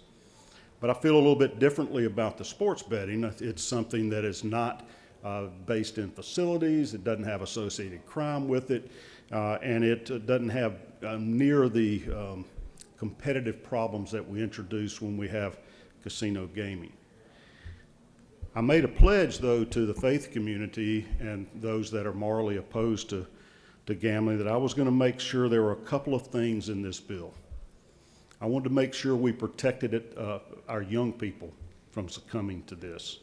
And it is very clear in the bill at line 225 that you must be 21 years of age to place a sports bet. Line 226, you must also be in this state. And they're able to do geo-fences on your phone apps and things these days, so we would not be some betting center where we're taking bets in from all over the world or all over the country. I also made it clear that no bets would be placed on credit. People would not be allowed to go borrow money to go bet. Because at the end of the day, all bettors are losers. Trust me. That's how we're building these fancy casinos, is there are people that go lose their money. But on the other hand, to many people, that's entertainment. I mean, it's almost part of our Southern culture to bet on college football on Saturdays, and to bet on pro ball on Sundays, and to bet on the Final Four and March Madness basketball, whatever your sport might be. I wanted to make sure, though, that we protect people from themselves, and that they don't bet the mortgage, they don't bet the grocery money, they don't destroy their families by compulsive gambling, which is a problem. I have built into this bill where the way you make a bet is you have to open an account with one of these licensees, somebody that's a bookmaker able to offer bets. And that in the aggregate, even if you use more than one company, maybe shopping for the best point spread or whatever, you can't deposit more than $2,500 into one of these accounts in a month. So that keeps you from losing more than that amount of money. I've had no pushback on this at all.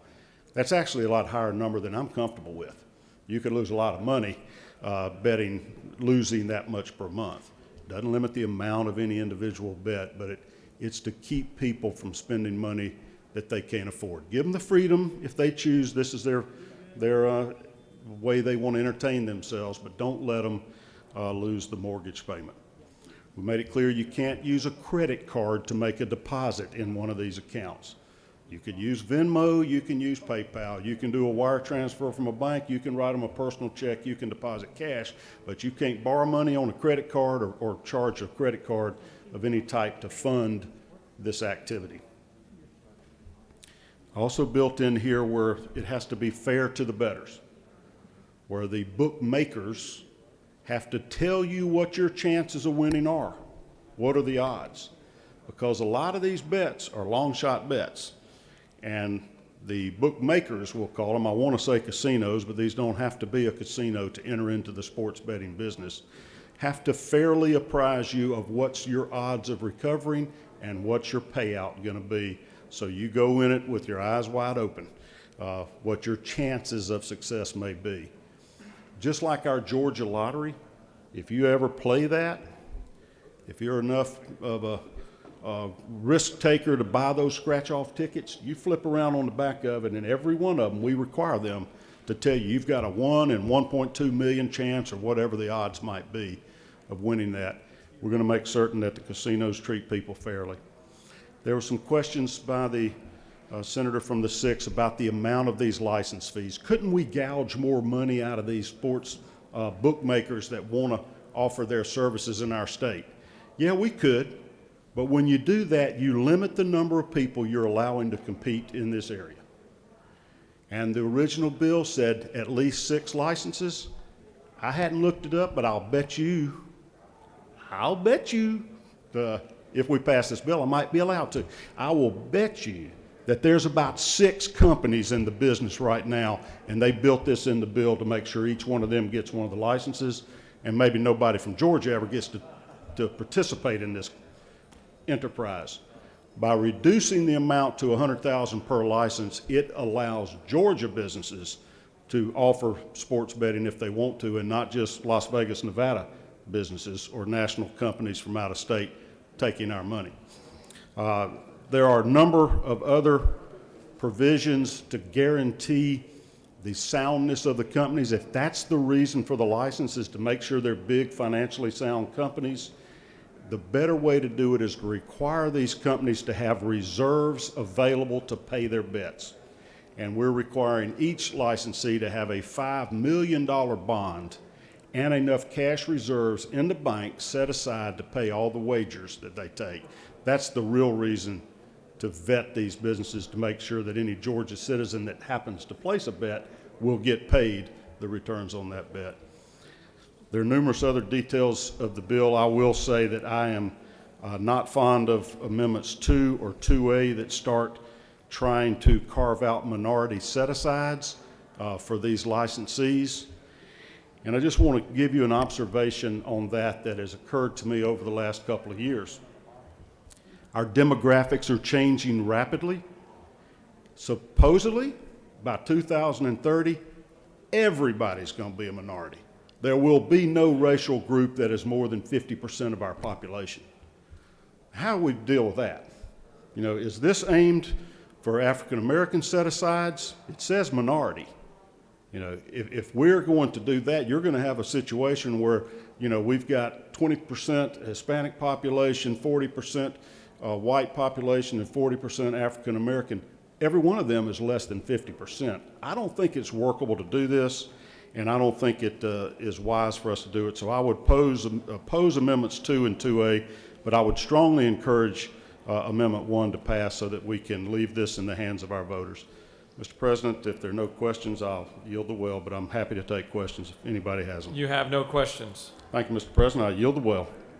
Chair wants to make a quick announcement in between. There are boxed lunches that are outside in the hallway. The plan is for us to work through lunch, so if you want to go get a boxed lunch out in the hallway, if you're hungry, that's perfectly fine, but we're going to continue to debate. We're going to work through lunch. The chair is now going to recognize the senator from the 5th to speak to his amendment number 2. Mr. Secretary, can you? Secretary's already read it.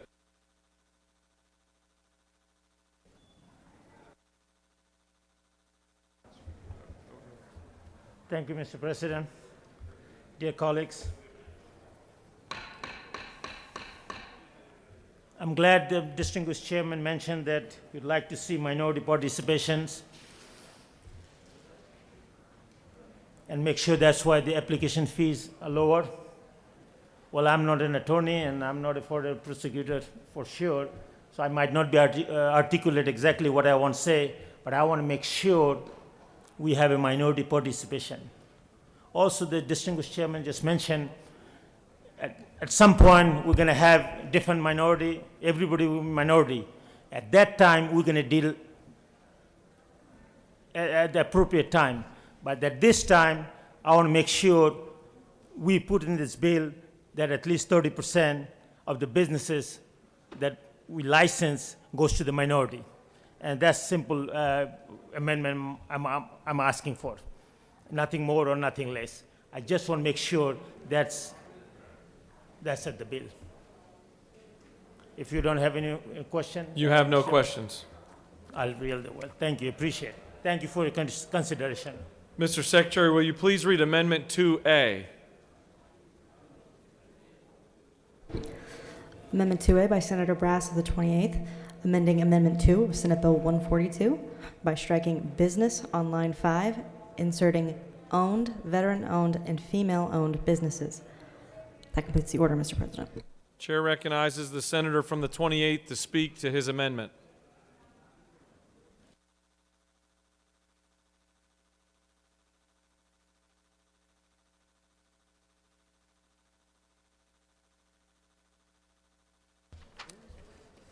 Thank you, Mr. President. So whether you support Amendment 2 or not, all I'm trying to do here is when you get into the set-aside world, you have minority-owned businesses, you have female-owned businesses, you have veteran-owned businesses, and typically in federal contracting, they have set-asides for each one of these businesses.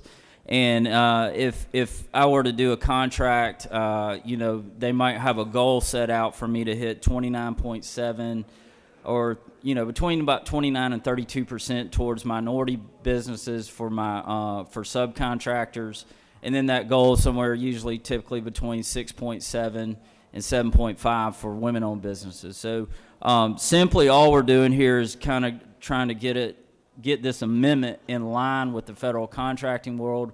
We did this when we set up the new industry of medical marijuana, and so I'm simply keeping us consistent. And to the senator from the 46 comments about, you know, in the future we may all be in the minority. Well, at that point, 100% of the contracts and the licenses will be minority. So we wouldn't need to change a thing. So this keeps us in line with that. So that's all I'm trying to do is just keep us consistent. Thank you. I'll yield the well. Senator has yielded the well. Does any other senator wish to speak for or against the measure or the amendment? The chair sees none. The chair recognizes the senator from the 53rd to close debate.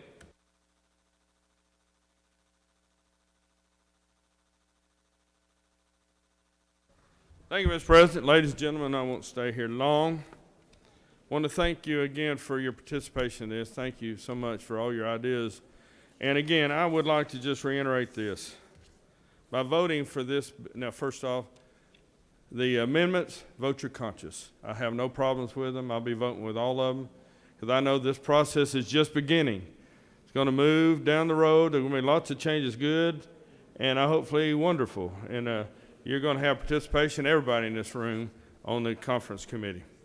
And also, remember, just like the Constitutional Amendment, this is the enabling. This is the nuts and bolts of it. But by not putting this thing together properly, we're going to end up letting the bookies run it too. This is allowing us, who is the representative form of government, to the people you represent, to put this together correctly. So I appreciate your vote. I'd be honored, so honored, if you'd help me pass this. I need 29 of my good, beautiful friends to vote for this. Thank you, Mr. President. I yield the way. Senator has yielded the well. All right, we're going to take up some amendments first. The first question is on the adoption of Amendment Number 1 by the senator from the 46th. Is there objection? The chair hears none, and amendment number 1 is adopted. Next, we will take up amendment number 2A by the senator from the 28th. Is there objection? There is objection. All those in favor of amendment number 2A, vote yea. Opposed, nay. The secretary will unlock the machine.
Have all senators voted?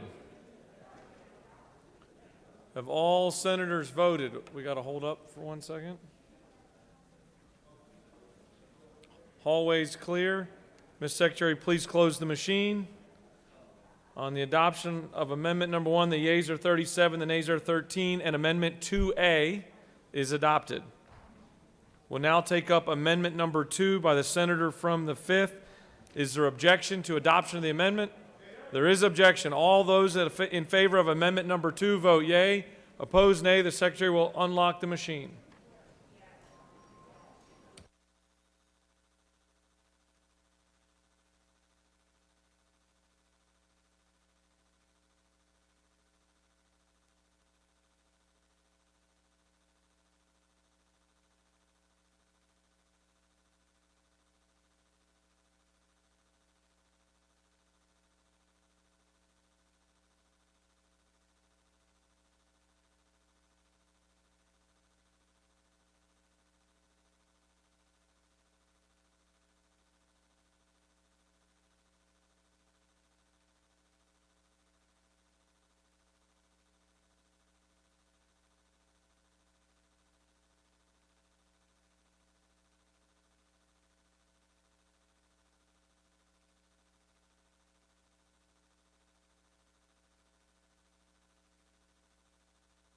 Have all senators voted? Have all senators voted? Hallways clear. Mr. Secretary, please close the machine. On the adoption of the amendment, the yeas are 24, the nays are 26, and amendment number 2 is lost. All right, now we're going to take up the measure.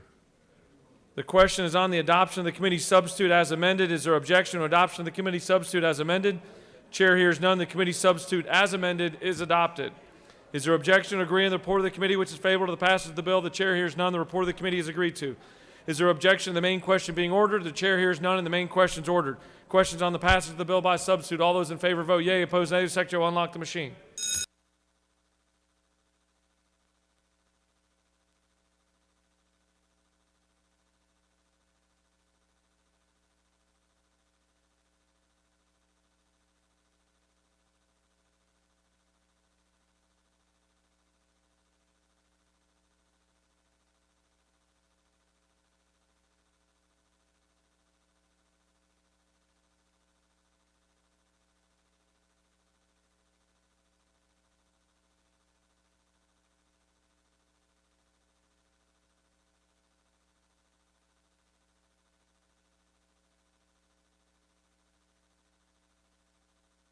Have all senators voted?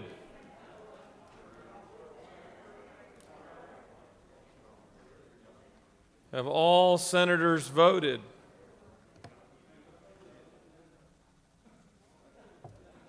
Mr. Secretary, please close the machine.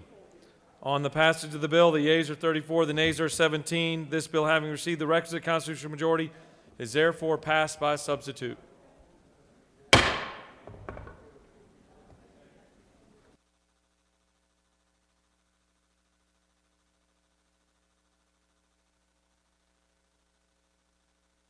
Chair recognizes the senator from the 54th.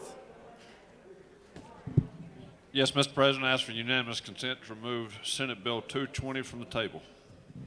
Mr. Secretary, can you please read the caption?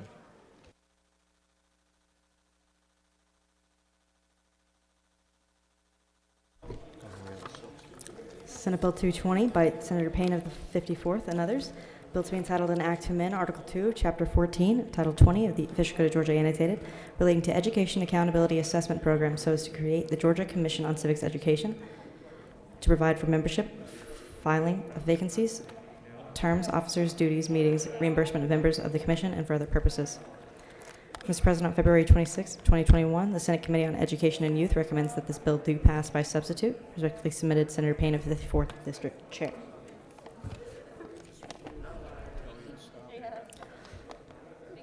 Senate Education and Youth Committee offers the following substitute to Senate Bill 220, a bill to be entitled an act to amend Article 2 of Chapter 14 of Title 20 of the Official Code of Georgia Annotated, relating to Education Accountability Assessment Program so as to create the Georgia Commission on Civics Education and for other purposes. That completes the order, Mr. President.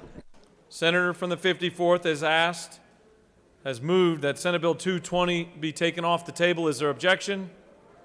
The chair hears none, and the bill is removed from the table. The chair recognizes the senator from the 54th to present the measure.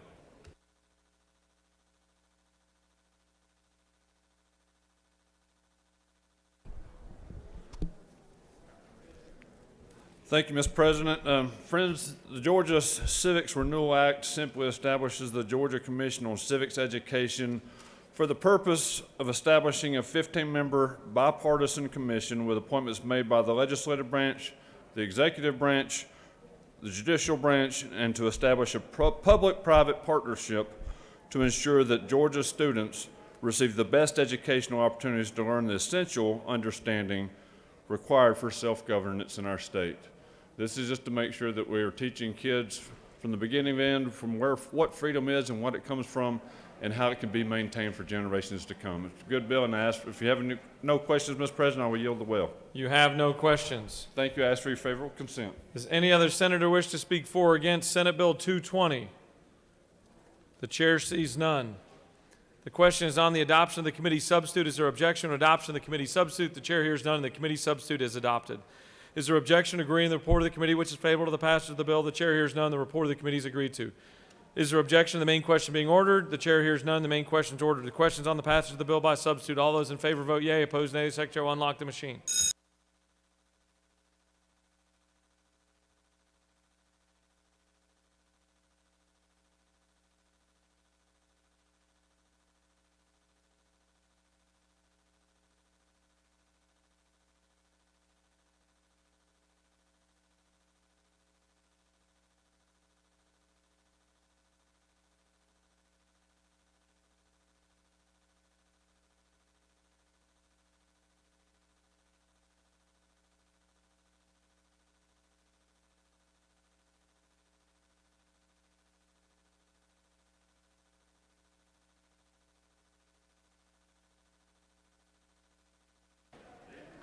Have all senators voted?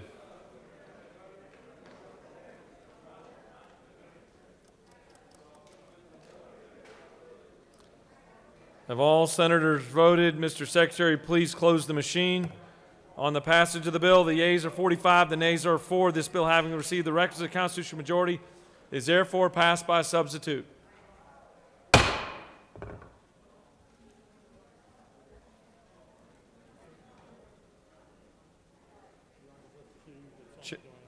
Chair recognizes the senator from the 28th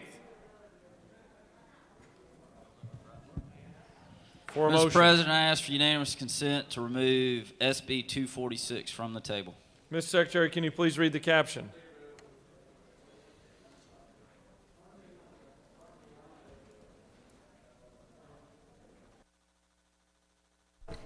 Senate Bill 246 by Senator Brass of the 28th and others. A bill to be entitled an act to amend Code Section 20-2-690 of the Official Code of Georgia Annotated, relating to educational entities and requirements for private school and home study programs, so as to provide for the Learning Pod Protection Act and for other purposes. Mr. President, on March 1st, 2021, the Senate Committee on Education and Youth recommends that this bill do pass. Respectfully submitted, Senator Payne of the 54th District Chair. That completes.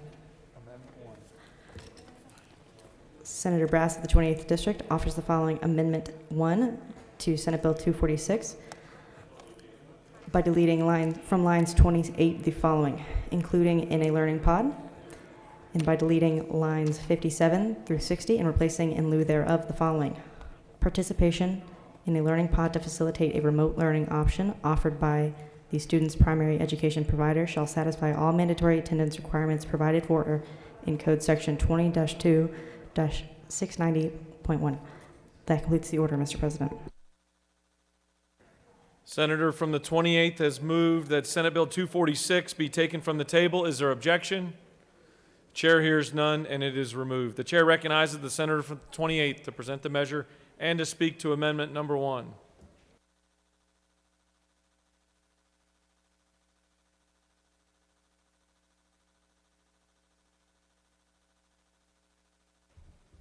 Thank you, Mr. President.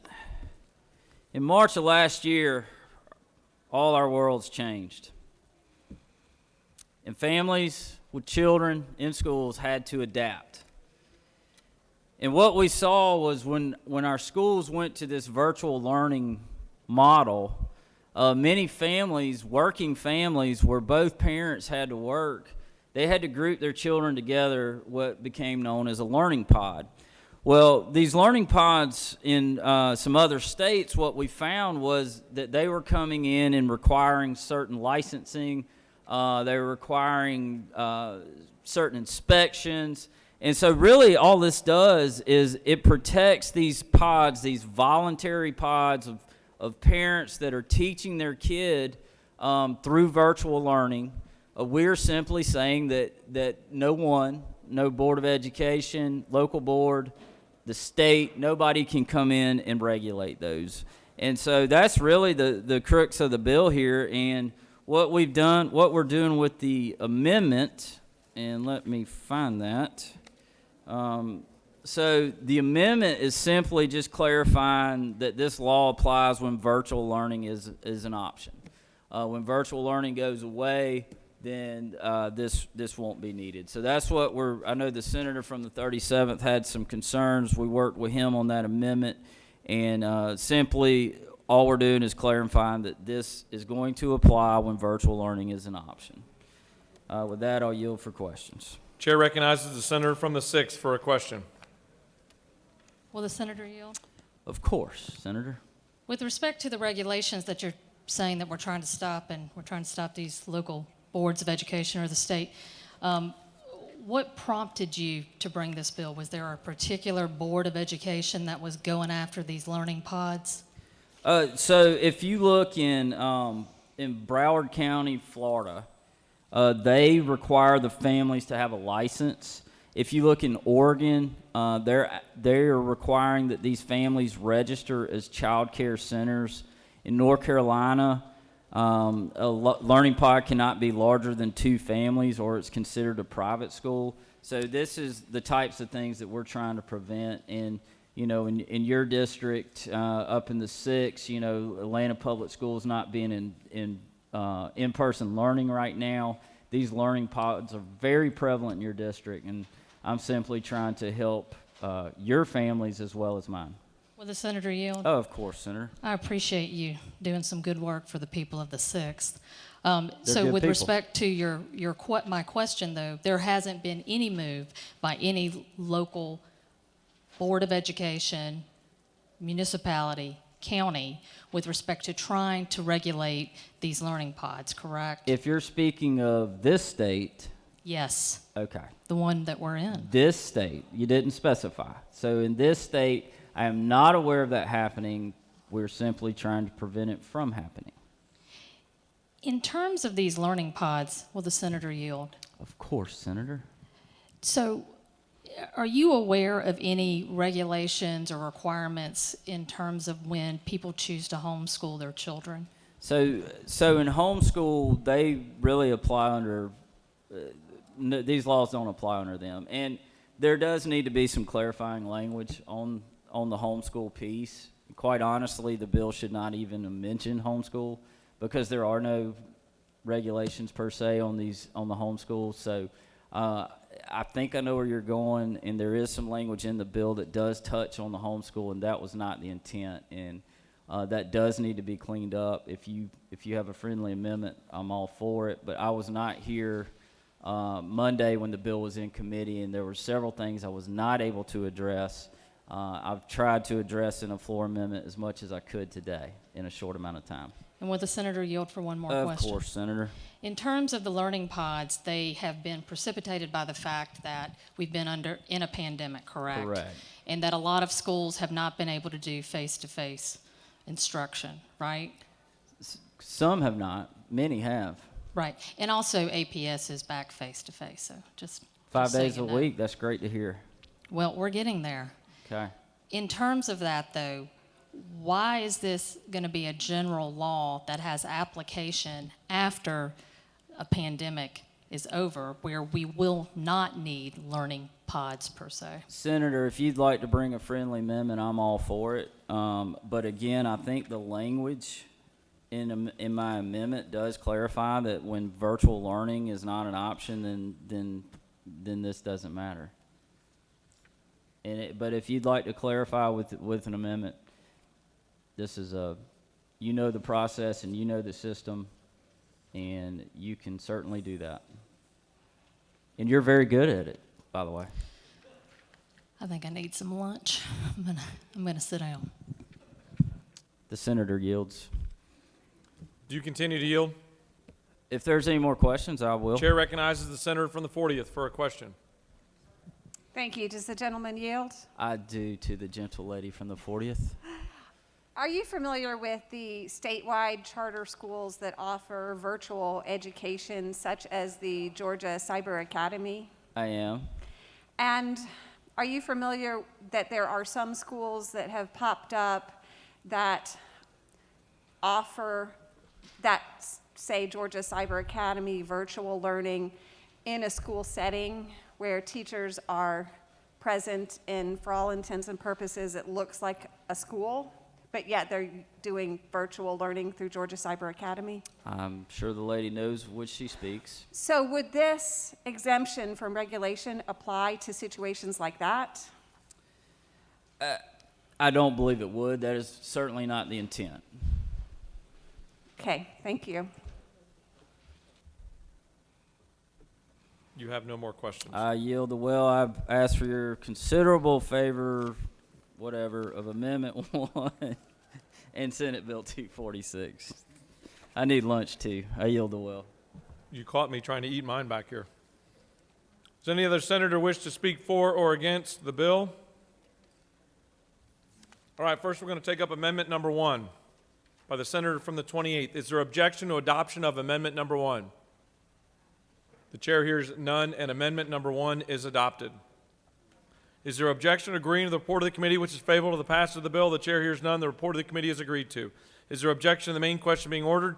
Chair hears none, and the main question is ordered. Questions on the passage of the bill as amended. All those in favor vote yea. Opposed nay. The secretary will unlock the machine.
Have all senators voted?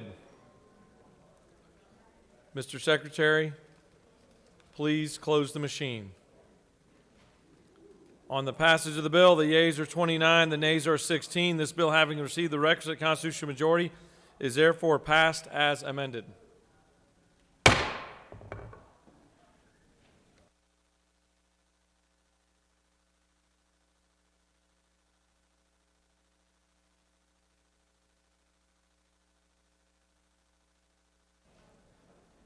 Chair recognizes the senator from the 29th.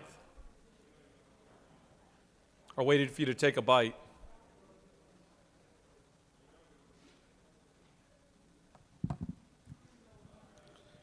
Mr. President, I move that Senate Bill 210 be taken off the table. Mr. Secretary, can you please read the caption?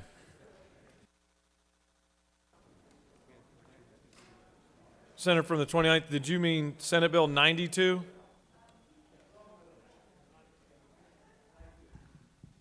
Yes, sir. Senator from the 29th has asked that Senate Bill 92 be taken from the table. Mr. Secretary, will you please read the caption? Senate Bill 92 by Senator Robertson of the 29th and others. A bill to be entitled an act to amend Part 1 of Article 2 of Chapter 13 of Title 16 of the District Code of Georgia annotated relating to schedules, offenses, and penalties regarding the regulation of controlled substances so as to prohibit the sale to and by minors of drug products containing dextromethorphan, to provide for definition and for other purposes. Mr. President, on February 24th, 2021, the Senate Committee on Judiciary recommends that this bill do pass by substitute, submitted by Senator Strickland of the 17th District Chair. The Senate Committee on Judiciary offers the following substitute to Senate Bill 92, a bill to be entitled an act to amend Part 1 of Article 2 of Chapter 13 of Title 16 of the OCGA relating to schedules, offenses, and penalties regarding the regulation of controlled substances so as to prohibit the sale to and by minors of drug products containing dextromethorphan and for other purposes. That completes the order, Mr. President. Senator from the 29th has moved that Senate Bill 92 be removed from the table. Is there objection? Chair hears none, and it's taken off the table. The chair recognizes the senator from the 29th to speak to the measure.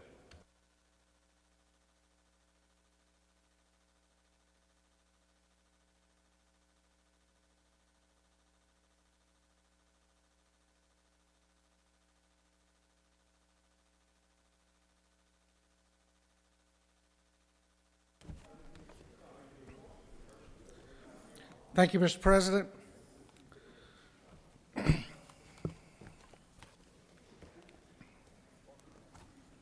Colleagues, I rise today to speak about an extremely serious issue within our communities today. I don't think there's any question to the concerns of the increase in mental health issues that has impacted our young people in our country even prior to the pandemic. And now as we moved into the pandemic, we've seen other issues arise. And over the past few years, one of the concerns we've had is with a cough medicine that contains dextromorphin. And what a lot of our young people have done is they've discovered that they can get some euphoric feelings by taking this cough syrup and taking it either straight or mixing it with something else and creating certain types of drinks that you may have heard of on the street. Some of them are referred to as lean. Some of them are referred to as purple drink, and some of the other slang names. And during the committee hearings in Judiciary, we had testimony from the testimony from the Senator of the 22nd talking about the devastating damage that these types of concoctions have in some of our urban areas, such as Chicago and in some cities where these young people realize they can't get the adult drinks that they might want or that they see advertised, so they make their own. And it has led to deaths and suicides and other issues. What this legislation does is it requires that the merchant ask for identification to show the purchaser's age, which is an individual 18 years or older. And if the person is of age, they're allowed to sell it. And if they do sell it to a minor, which is any person under the age of 18 for this legislation, the merchant would receive for the first offense, a letter from local law enforcement. Second offense would be a misdemeanor. And the same thing for anyone attempting to purchase this. Mr. President, if there are no questions, I will yield the well. You have no questions. Thank you, sir. Does any other senator wish to speak for or against Senate Bill 92? Chair sees none. The question is on the adoption of the committee substitute. Is there objection to adoption of the committee substitute? Chair hears none. The committee substitute is adopted. Is there objection to agreeing to the report of the committee which is favorable to the passage of the bill? Chair hears none. The report of the committee is agreed to. Is there objection to the main question being ordered? Chair hears none, and the main question is ordered. The question is on the passage of the bill by substitute. All those in favor vote yea. Opposed, nay. The secretary will unlock the machine.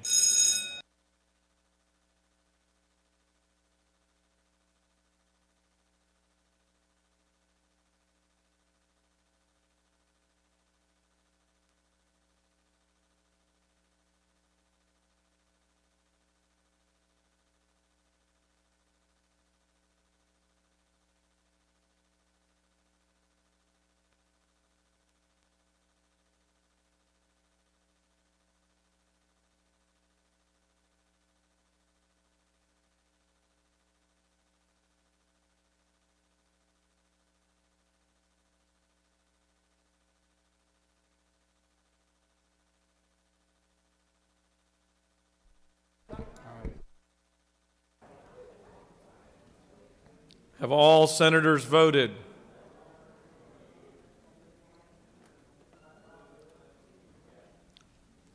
Got a thumbs up in the hallway? Mr. Secretary, please close the machine. On the passage of the bill, the yeas are 44, the nays are 1. This bill, having received the requisite constitutional majority, is therefore passed by substitute.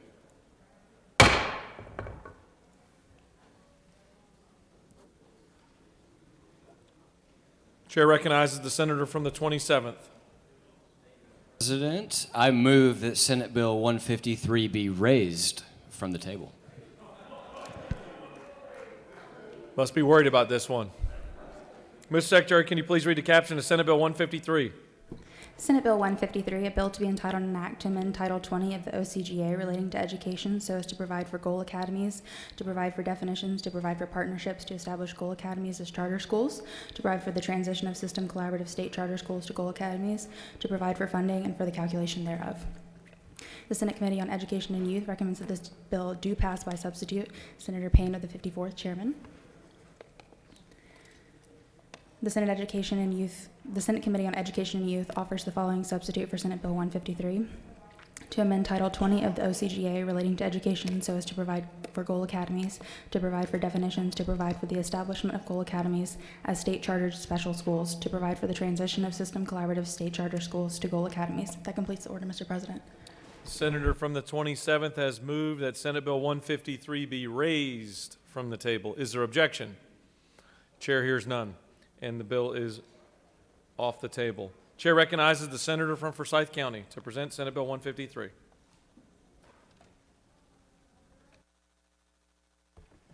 Thank you, Mr. President. I do want to start introducing Senate Bill 153 by saying it's been an honor to stand shoulder to shoulder with your office and Mike Dudgeon as we've worked through this process. And many of you have probably heard about this bill as it did make its way through the process. Before I came down here, I heard a lot about the legislative process being that as to being akin to the sausage-making process.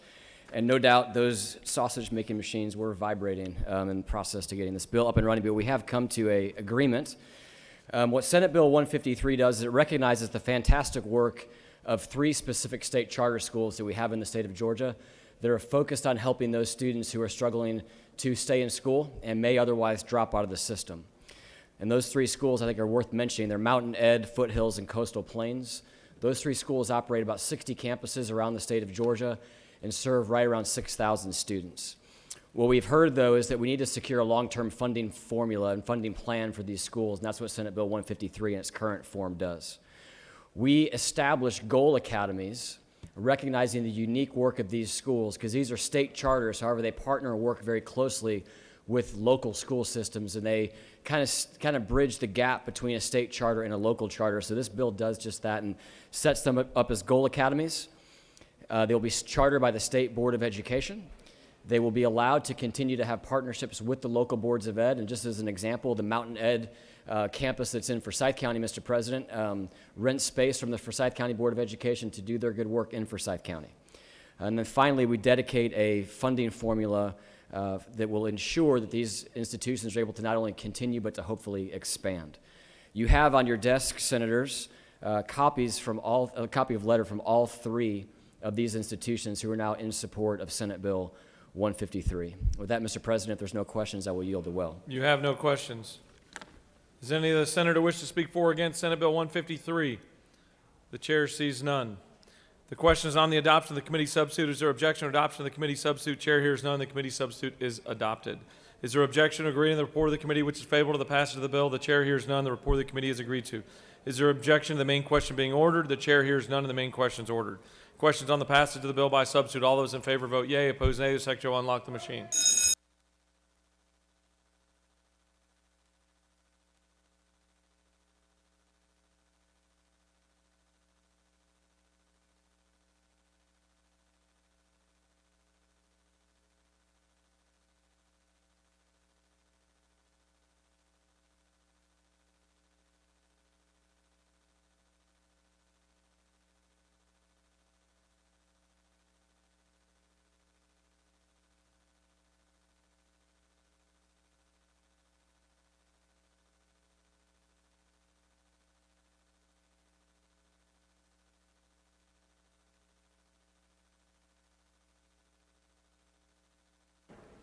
Have all senators voted?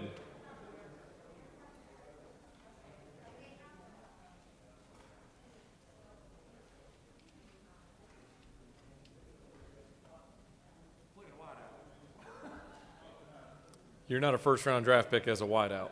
Oh, the mic's on. Have all senators voted? Mr. Secretary, please close the machine. On the passage of the bill, the yeas are 38, the nays are 8. This bill, having received the requisite constitutional majority, is therefore passed by substitute.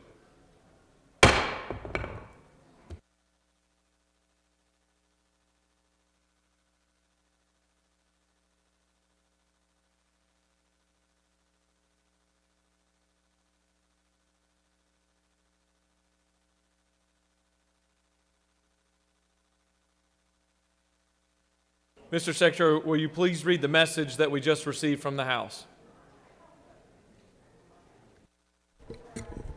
The following message was received from the House through Mr. Riley, the clerk thereof. Mr. President, the House has passed by the requisite constitutional majority the following bill of the House. House Bill 81 by Representatives Ralston of the 7th and others, a bill to be entitled an act to make and provide appropriations for the state fiscal year beginning July 1st, 2021 and ending June 30th, 2022, and for other purposes. Chair recognizes the majority leader. Mr. President, I ask unanimous consent that the rules be suspended to allow for the first reading and reference of HB 81. The majority leader has moved that the rules be suspended for the first reading and assignment of House Bill 81. Is there objection? The chair hears none, and it is assigned to appropriations.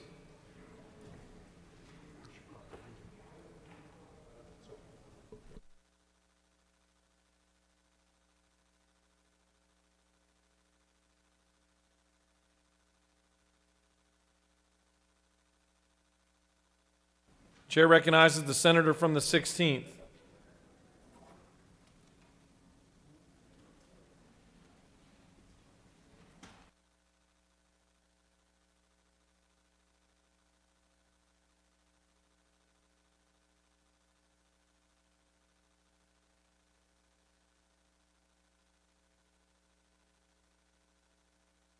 Chair recognizes the senator from the 16th for a motion. Mr. President, I ask that we move from the table Senate Bill 156.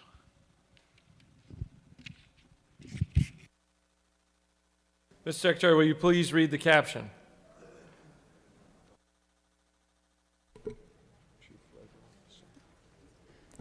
Senate Bill 156 by Senator Harbin of the 16th and others, a bill to be entitled an act to amend Title 34 of the OCGA relating to labor and industrial relations so as to provide for the appointment, oath, bond, power, duties, and authority of a chief labor officer and for other purposes. The Committee on Insurance and Labor recommends that this bill do pass by substitute. Respectfully submitted, Senator Burke of the 11th.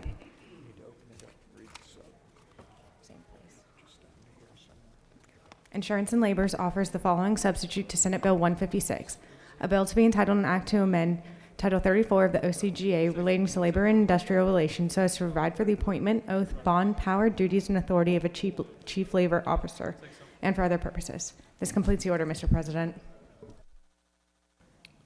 Senator from the 16th has moved that Senate Bill 156 be removed from the table. Is there objection? Chair hears none, and it's taken off the table. The chair recognizes the senator from the 16th to present the bill.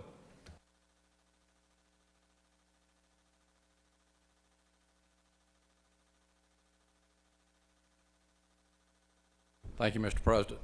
This bill deals with the issue with the Department of Labor, in which we have had a large demand upon it for our unemployment, all of us there. What this does, it adds additional help to help those who are working there, help those who need their benefits that are earned or under law are theirs. And we've had, all of you I'm sure have had responses from your constituents where it's been slow, cannot get in, cannot get calls back, things of that nature. What this does, it would add another person to that, appointed by the governor, and would be approved by the Government Oversight Committee. And that's what it does, just to add additional help for that department. You have no questions. Chair recognizes the senator from the 29th to speak to the measure.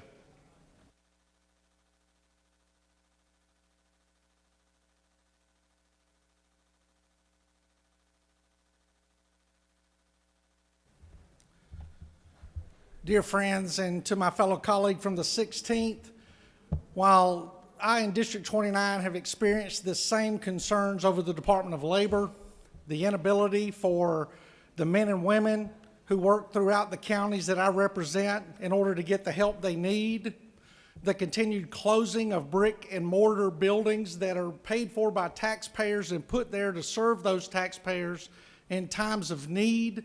While I understand all of that, I cannot support any measure that goes to push against the responsibilities, the duties, and the oath that is taken by a statewide elected official. We have ways of changing how the Department of Labor is run, and we do that every fourth November in an election. And prior to the election, we have primaries and runoffs and other opportunities to take care of that problem. While my friend's intent is very clear and honest, and I understand it, I feel that this is a dangerous precedent that in the future, will we think about the same thing for other members of the executive branch, or will we start looking into the Senate and to the House and think that we should make those changes there? I stand adamantly opposed against this, and I would ask friends and colleagues in this chamber to vote against this legislation and send that strong message to our Commissioner of Labor that we are not satisfied with the job done. And when we each raise our right hand and take an oath, no matter what the elected position is, that we're there to sacrifice everything within us to serve the people that we are supposed to serve, and that department has failed. Mr. President, I yield the well. Senator has yielded the well. For what purpose does the senator from the 16th rise? Mr. President, I move that we table SB 156. Senator from the 16th has moved that Senate Bill 156 be placed back on the table. Is there objection? The chair hears none, and it is placed back on the table.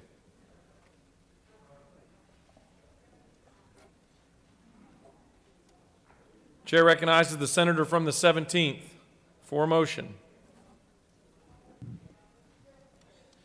Mr. President, I move that Senate Bill 163 be taken from the table. Mr. Secretary, can you please read the caption?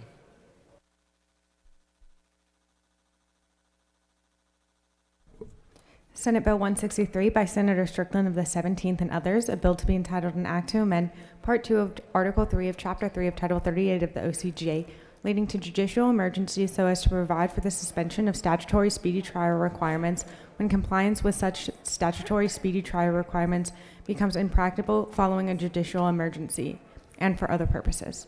The Senate Committee on Judiciary recommends that this bill do pass by substitute. Respectfully submitted, Senator Strickland of the 17th. Senate Judiciary offers the following substitute to Senate Bill 163, a bill to be entitled an act to amend Part 2 of Article 3 of Chapter 3 of Title 38 of the OCGA relating to judicial emergencies so as to provide for the suspension of statutory speedy trial requirements when compliance with such statutory speedy trial requirements becomes impracticable following a judicial emergency, and for other purposes. This completes the order, Mr. President. Senator from the 17th has moved that Senate Bill 163 be taken from the table. Is there objection? Chair hears none and it's taken off the table. The chair recognizes the senator from the 17th to speak to the measure. Thank you, Mr. President, members of the committee, members of the Senate. I bring to you Senate Bill 163. This bill provides a process to address the conducting of criminal jury trials in our state after the expiration of our public health emergency. Without this bill, under our statutory speedy trial provisions, we have potential to have cases where the courts will be forced to try or dismiss cases based on gamesmanship versus orderly trying cases based on how long they've been pending and where an individual may be incarcerated. So with that, Mr. President, if there are no questions, I'll ask your favorable consideration of Senate Bill 163. You have no questions. Thank you very much. Does any other senator wish to speak for or against Senate Bill 163? The chair sees none. The question is on the adoption of the committee substitute. Is there objection to adoption of the committee substitute? Chair hears none. The committee substitute is adopted. Is there objection to agreeing to the report of the committee which is favorable to the passage of the bill? Chair hears none. The report of the committee is agreed to. Is there objection to the main question being ordered? Chair hears none and the main question is ordered. Questions on the passage of the bill by substitute. All those in favor vote yea. Opposed nay. The secretary will unlock the machine.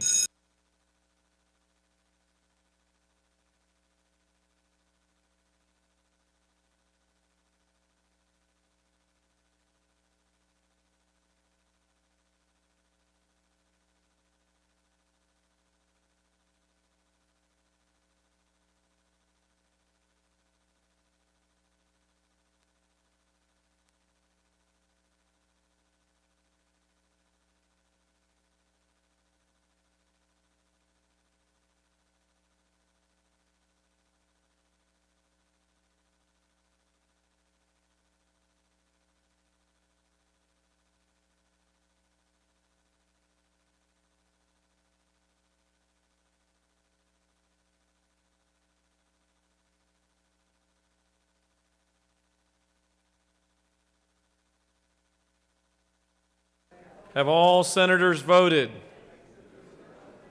Mr. Secretary, please close the machine. On the passage of the bill, the yeas are 46 and nays are 2. This bill, having received the requisite constitutional majority, is therefore passed by substitute.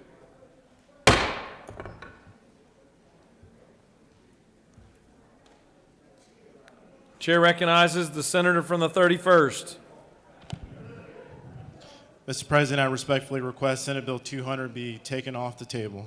Mr. Secretary, can you please read the caption of Senate Bill 200?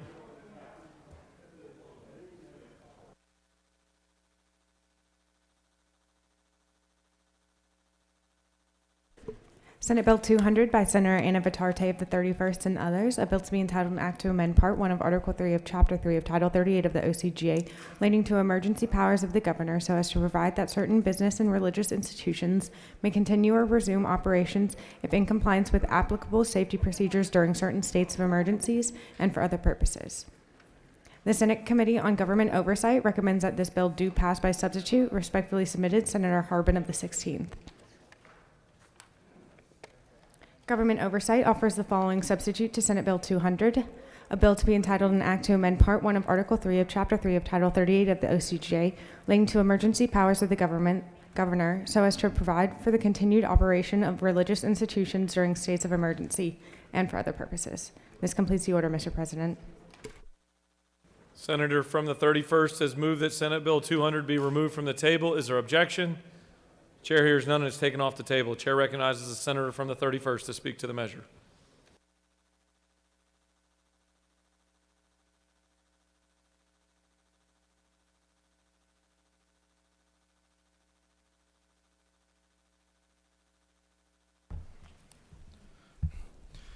Thank you, Mr. President. Colleagues, I ask for your favorable consideration of Senate Bill 200. Senate Bill 200 creates a pathway for businesses and churches to operate under modified operations during a state of emergency, provided it follows all health protocols and procedures issued under a state of emergency issued by the governor. I ask you to vote green if you support your churches and small businesses in your community, and if you don't, go ahead and vote red. Mr. President, I yield the well if there's no questions. You have a question. You have a question. Chair recognizes a couple of questions. Chair recognizes the minority leader for a question. Senator Yield, Yes, Leader. is it not true that religious freedom is not a license to endanger other people and the public? Please repeat the question one more time. Can't hear you.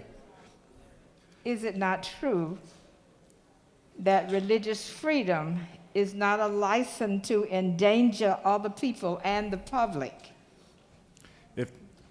Leader, if that's what you believe, but I think we as a people have a right to assemble in our churches, and I think as long as we in our communities follow the necessary health protocols that the experts put out there, we should be able to move forward and protect that right. Would the senator further yield? Yes, ma'am. Isn't it also true that the Georgia Constitution and the U.S. Constitution already protect religious freedom, especially in times of crisis? I hope the Georgia Constitution and the U.S. Constitution always protects our freedoms of religion. Thank you, Senator. I just had concerns about those two things. Do you continue to Leader. yield? Yes, Mr. President. Chair recognizes the senator from the 48th for a question. Thank you. Senator, do you yield? Yes, ma'am. Thank you. I just want to clarify some things in the bill and to just hypothetically consider some other states of emergency aside from the one we're currently under. So just hypothetically, could the governor, if your bill passes, restrict a house of worship from being open or continuing, quote, all activities in the case of, let's say, a Category 5 hurricane? No. Basically, this bill, if you follow health protocols under a state of emergency issued by the governor, you can remain open. Very similar to what Governor Kemp has done currently. Do you continue to yield? Yes, Senator. I'm sure you're aware of the Supreme Court case that was brought forth from California that was ruled on a couple of months ago. I think it was South Bay United Pentecostal Church v. Newsom, which has to do with some of these similar issues. Are you familiar with that case? I haven't read much case law from the state of California, being that we're in It's a Supreme Court Georgia. case that's relevant to this issue. So just to fill you in, the ruling on this Supreme Court case was that the church was being treated differently than other institutions. Senator, can you please phrase this in the form of a Sure. question and not make a point? Sure. Are you aware that the ruling in this case was that the church was being treated differently than other institutions, such as secular businesses, and this was determined to be unconstitutional? Senator, if that's what you say, I'm here legislating on behalf of the state of Georgia, not the state of California. This is the Constitution of the United States, is what I'm talking about. Well, I believe if the Constitution of the United States protects our religious freedoms, then that's what I support. So in your bill, is it not true then that churches are being also treated differently than other businesses because they'd be able to continue, quote, all operations? Isn't this also unconstitutional then under this Supreme Court ruling? Senator, I believe our churches have a higher standard in terms of our abilities to gather and convene in terms of our religious rights in this country and in this state. And so I think as long as churches and small businesses are doing what is in the order, once again, in the state of emergency, I think they should have the right to stay open, as long as they follow the protocol set forth by the governor. So just to clarify again, you're saying that churches should be held to a different standard than other No, I types think of I've answered the institutions and question, businesses? Senator. All right, thank you for answering Thank my you. questions. You have no more questions. Thank you. Does any other senator wish to speak for or against Senate Bill 200? The chair sees none. The question is on the adoption of the committee substitute. Is there objection to adoption of the committee substitute? Chair hears none. The committee substitute is adopted. Is there objection to agreeing to the report of the committee which is favorable to the passage of the bill? The chair hears none. The report of the committee is agreed to. Is there objection to the main question being ordered? The chair hears none and the main question is ordered. Questions on the passage of the bill by substitute. All those in favor vote yea. Opposed nay. The secretary will unlock the machine.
Have all senators voted? Mr. Secretary, please close the machine. On the passage of the bill, the yeas are 29 and the nays are 19. This bill, having received the requisite constitutional majority, is therefore passed by substitute.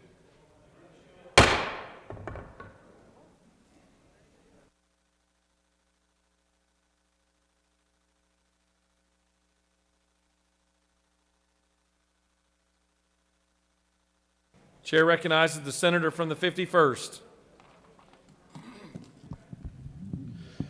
Yes, sir. Thank you, Mr. President. I ask that we remove Senate Bill 165 from the table. Ms. Secretary, can you please read the caption?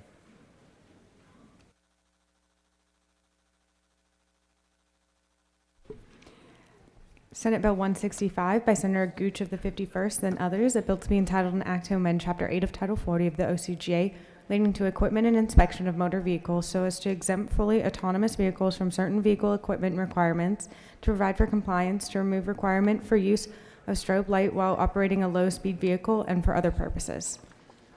The Senate Committee on Transportation recommends that this bill do pass by committee substitute. Respectfully submitted, Senator Ginn of the 47th.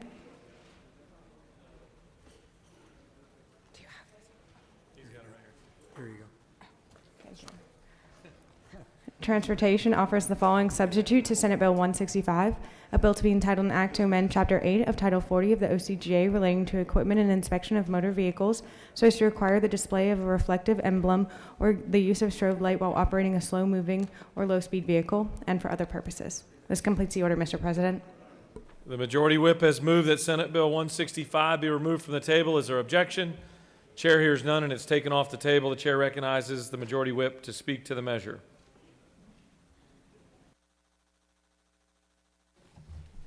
Thank you, Mr. President. Colleagues, this is a very straightforward and simple bill, probably the easiest one you'll vote for today. This bill only allows currently for slow-moving vehicles like electric golf carts and so forth. It requires the strobe be placed on top of that slow-moving electric vehicle. This bill allows for the use of either the strobe or the emblem, the iron triangle that you see on farm tractors and so forth. So it's an option of one or the other. It would require one of the two, but not both. So I'll be happy to take any questions or yield. You have no questions. Does any other senator wish to speak for or against Senate Bill 165? The chair sees none. The question is on the adoption of the committee substitute. Is there objection to adoption of the committee substitute? Chair hears none. The committee substitute is adopted. Is there objection to agreeing to the report of the committee which is favorable to the passage of the bill? The chair hears none. The report of the committee is agreed to. Is there objection to the main question being ordered? The chair hears none, and the main question is ordered. The question is on the passage of the bill by substitute. All those in favor vote yea. Opposed, nay. The secretary will unlock the machine.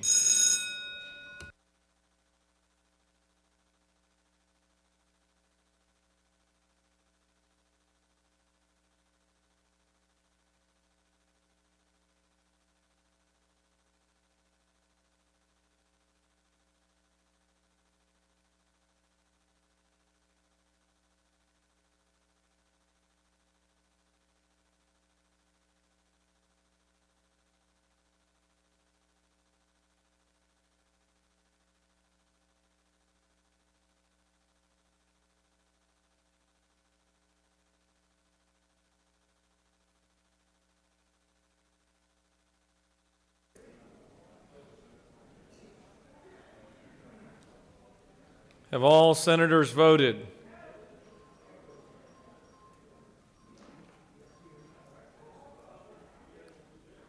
Mr. Secretary, please close the machine. On the passage of the bill, the yeas are 48, the nays are 0. This bill, having received the requisite constitutional majority, is therefore passed by substitute.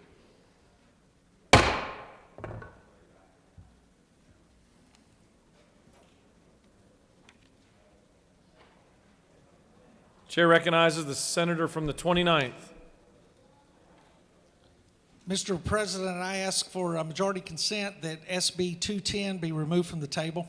Mr. Secretary, can you please read the caption? Senate Bill 210 by Senator Robertson of the 29th and others, a bill to be entitled an act to amend Title 40 of the OCGA relating to motor vehicles and traffic so as to provide for definitions relative to registration and licensing of motor vehicles and for other purposes. The Senate Committee on Science and Technology recommends that this bill do pass. Respectfully submitted, Senator Dolezal of the 27th. The Senate Committee on Science and Technology offers the following substitute to Senate Bill 210, a bill to be entitled an act to amend Title 40 of the OCGA relating to motor vehicles and traffic so as to provide for definitions relative to registration and licensing of motor vehicles, to provide for certain exceptions to the issuance of license plates, and for other purposes. This completes the order, Mr. President. Senator from the 29th has moved that Senate Bill 210 be taken off the table. Is there objection? Chair hears none, and it is removed from the table. The chair recognizes the senator from the 29th to present the bill.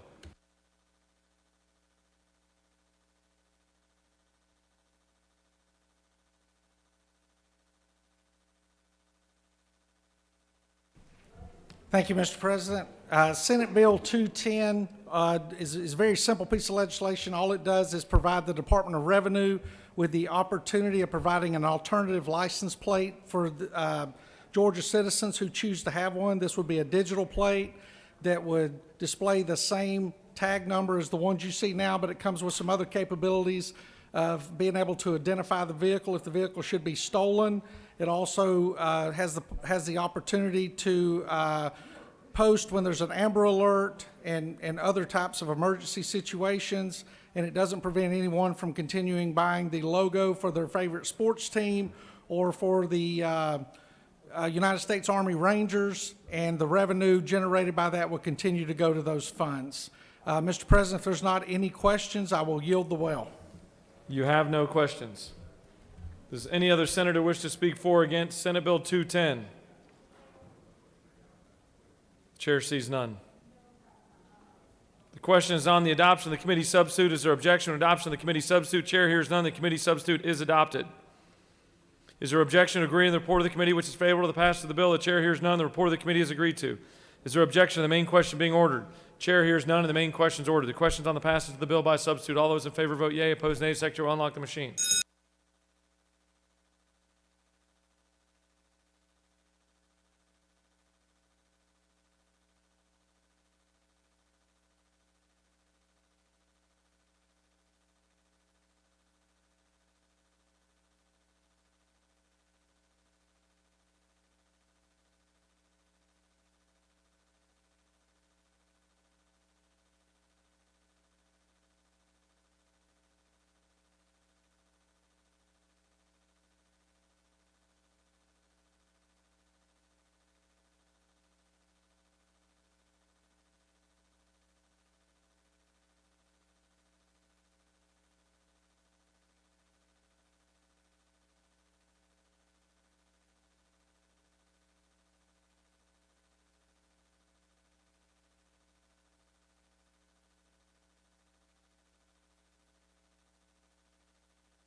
Have all senators voted? Have all senators voted? Always clear? Mr. Secretary, please close the machine. On the passage of the bill, the yeas are 30 and the nays are 16. This bill, having received the requisite constitutional majority, is therefore passed by substitute. All right, we're going to take a quick 20-minute break. Let everybody reset a little bit, and we will come back in 20 minutes. So let's just call it 1:25. We will come back in. We'll stand at ease till 1:25.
Senator Al, when you have a chance, would you approach?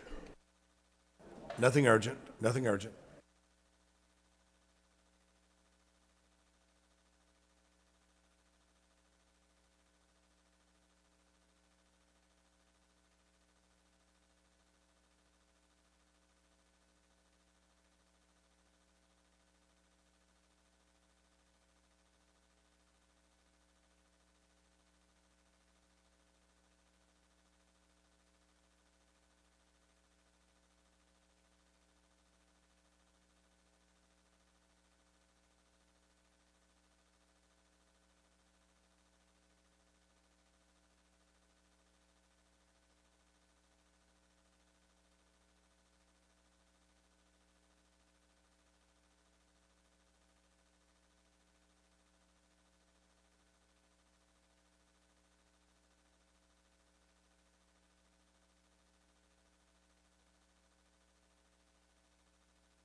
I recognize the senator for the 47th. Recognizing the senator from the 47th.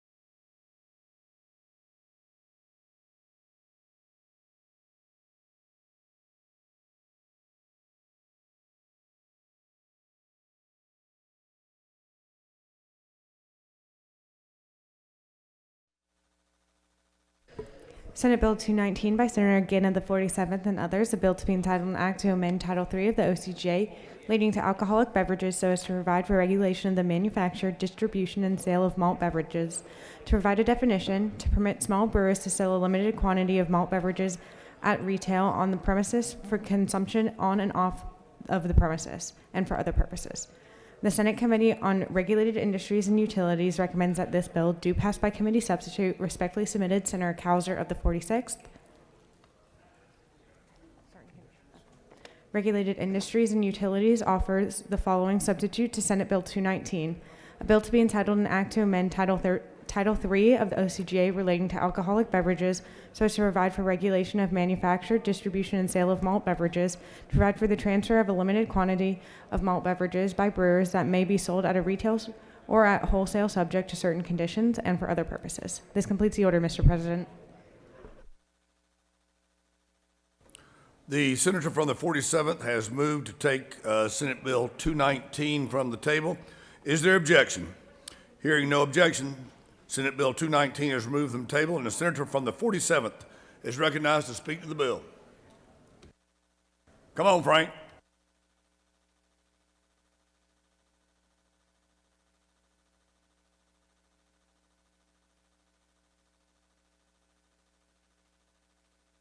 Yes, sir, Mr. President. I was just shaking hands with my good state representative, Alan Powell, the chairman of Regulated Industries over in the House. Said, let's give him a round of applause. Glad to have him over here. You know, this bill, it's kind of funny. You wear a couple hats here in the Senate. We're all for business, and then I get to wear the hat of transportation. Well, this is moving a little business from one side of town to the other. Basically, what this bill does is to allow the transportation of beverage, we'll call it, from one location to another, from one brewery to another. It's a good business bill. It's one that I was really pleased, and I want to thank the members of the Georgia Beer Wholesalers and the Georgia Brewers Guild for getting together and working this out. It's fully supported by all of our folks out in the industry, and I'll ask for your favorable consideration. Unless there's questions about the bill, I'll yield the floor. Senator, you have no questions.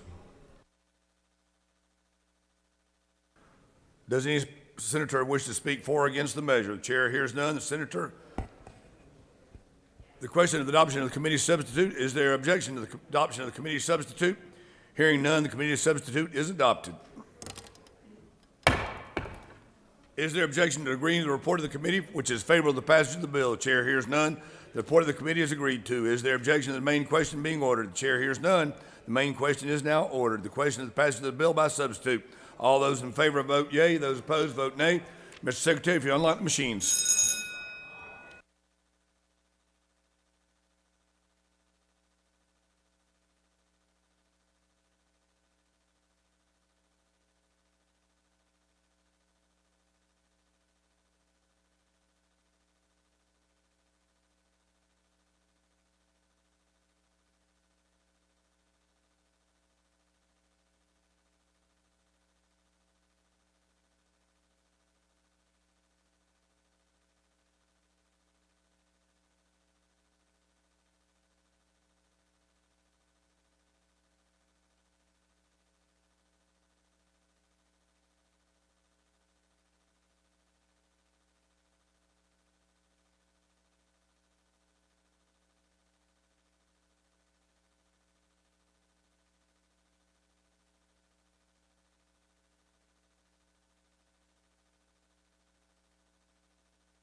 Got a couple of folks on the way. Countdown, here we go.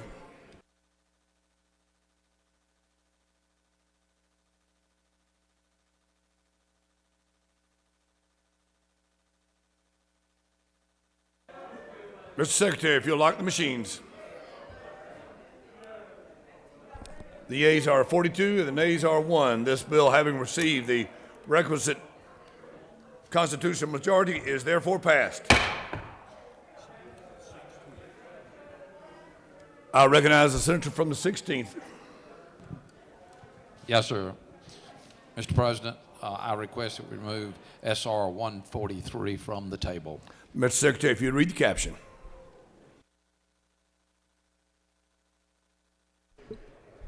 Senate Resolution 143 by Senator Harbin of the 16th and others, a resolution appointing the honorary position of General Assembly Chaplain and for other purposes.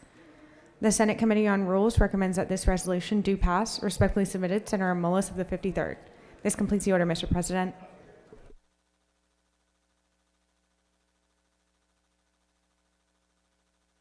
The senator from the 16th has moved to remove SR 143 from the table. Is there objection? Hearing no objection, SR 143 is removed from the table, and the senator from the 16th is recognized to speak to the bill.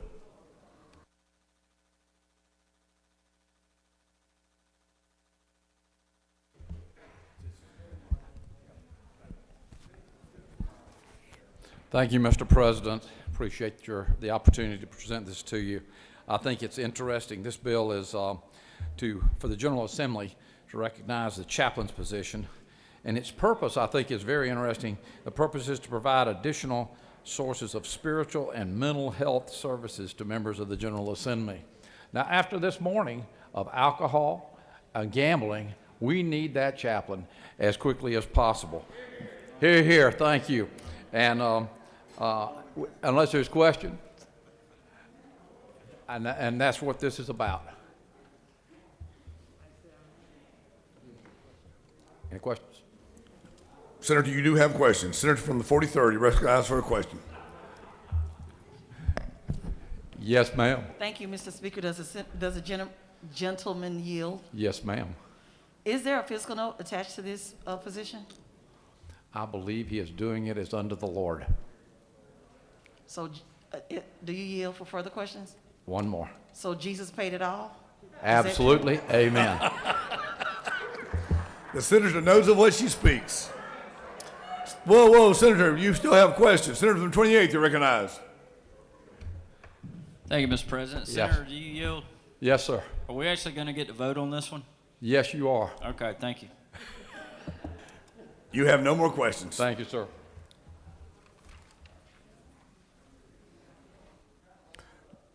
Does any other senator wish to speak for or against the measure? Chair hears none. There is the objection to agreeing to the report of the committee, which is favorable to the adoption of the resolution. The chair hears none. The report of the committee is agreed to. Is there objection to the main question being ordered? The chair hears none. The question is ordered. Question on the adoption of the resolution. All those in favor vote yea. Those opposed will vote nay. Mr. Secretary, if you would unlock the machines.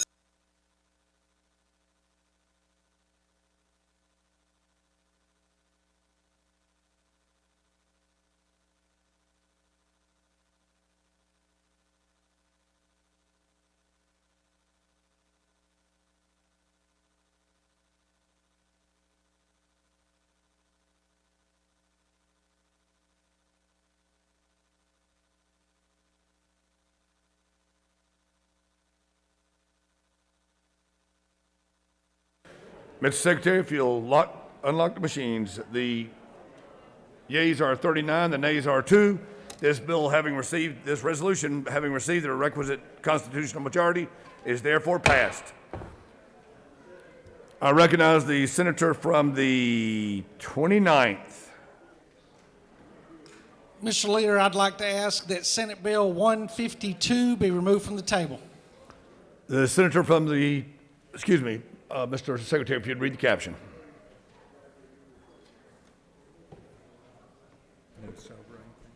Senate Bill 152 by Senator Robertson of the 29th and others, a bill to be entitled an act to amend Article 1 of Chapter 3 of Title 50 of the OCGA relating to the state flag and other flags, so as to add language to the Pledge of Allegiance to the state flag, to provide for related matters, to repeal conflicting laws, and for other purposes. The Senate Committee on Government Oversight recommends that this bill do pass. Respectfully submitted, Senator Harbin of the 16th. This completes the order, Mr. President.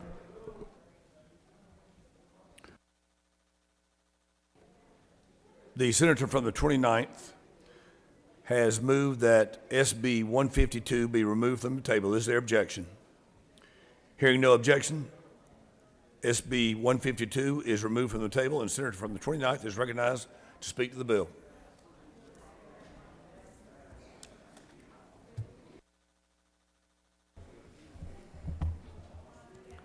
My colleagues, each day in this chamber and at schools throughout the state of Georgia, men, women, and children stand and recite the pledge to the Georgia state flag. They pledge their allegiance to wisdom, justice, and moderation, and in many times I'm not sure that they even understand where it comes from. As an elementary student in the state of Georgia, it was a requirement in Georgia history that we pass the class to be able to move forward. And so from that time, sitting in the back, a few weeks back, listening to one of our ministers speak to us after we had said the pledge, it struck me of a void that exists there. For those of you who may be aware, such as the Dean of the Senate, who may have been here in 1799 when our seal was first approved, or maybe he was here in 1914 when it was adjusted, and then in 135 when our pledge was added, and I know that the rules chair was here in 2005 when it was decided that both sides would stand up every morning and after pledging the American flag would offer the pledge to the Georgia flag. And I'm honored to be in the chamber that holds that tradition close to heart, because one thing we can't forget is that we're here to serve the state of Georgia first. And so, for those of you who may not know, the pledge came from the cardinal virtues that were brought forth by Plato and Socrates and carried into the church by St. Peter. And those virtues were wisdom, justice, moderation, and courage. And when you look at our seal today, you may say that you see three of those and you don't see the fourth, but the fourth is there. We see wisdom wrapped around one of the pillars. We see justice wrapped around the second pillar, and we see moderation around the third. And where you see courage is that paladin standing there with the sword drawn to protect those three things that are extremely important to our state.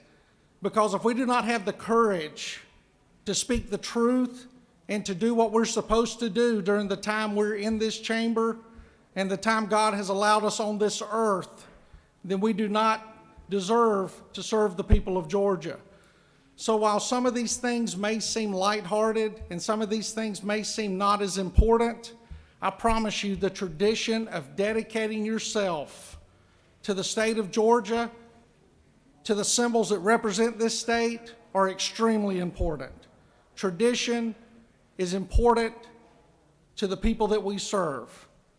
So if there aren't any questions, Mr. President, I yield the well and encourage my fellow senators to support this legislation, and let's send a strong message across the hall that every elected official in this building needs to stand up every time they're here and pledge to the flag that represents our state.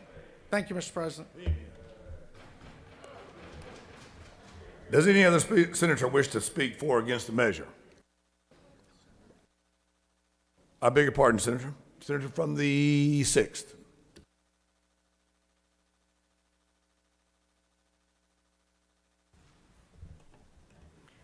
Thank you, Mr. President. In terms of what the senator from the 29th was talking about, I agree with much of what he said. That's not really why I rise today. The deal is, our motto is wisdom, justice, and moderation. On our seal, it's wisdom, justice, and moderation. In our creed, it's justice, wisdom, and moderation, and has been since the Georgia Constitution in 1798. I like the word courage, right? I like a lot of other words too. That doesn't mean I think they needed to be added to our motto. And so when we talk about history and honoring history and carrying that forth, we need to stick with where we came from. The three pillars that we're founded on, the three principles: wisdom, justice, and moderation. That's what the founders thought was important and what they chose. And I don't think that we should be messing with it. I yield the well.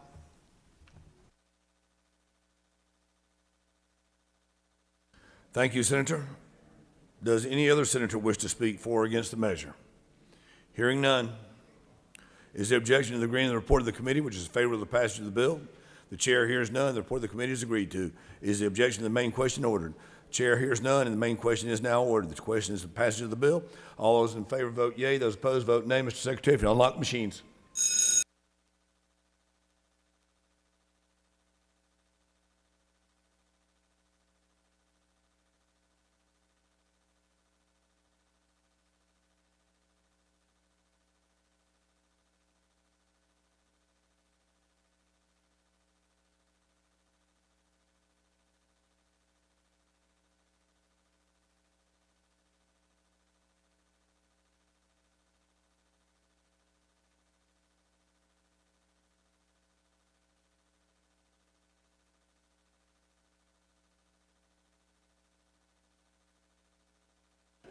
Are the hallways clear?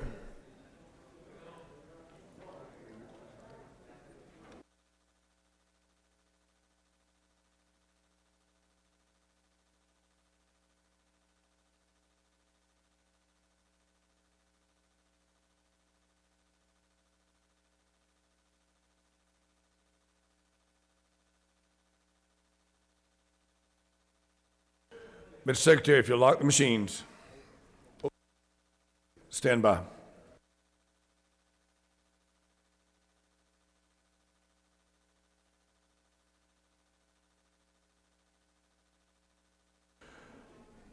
The yeas are 30, the nays are 14. This bill, having received the requisite constitutional majority, is therefore passed.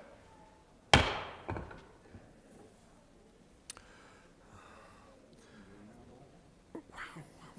chair calls upon the senator from the 28th. Thank you, Mr. President. I move that we get SB 145 off the table. The senator from the 28th has moved that we remove SB 145 from the table. Is there objection? Oh, Mr. Secretary, if you'll read the caption.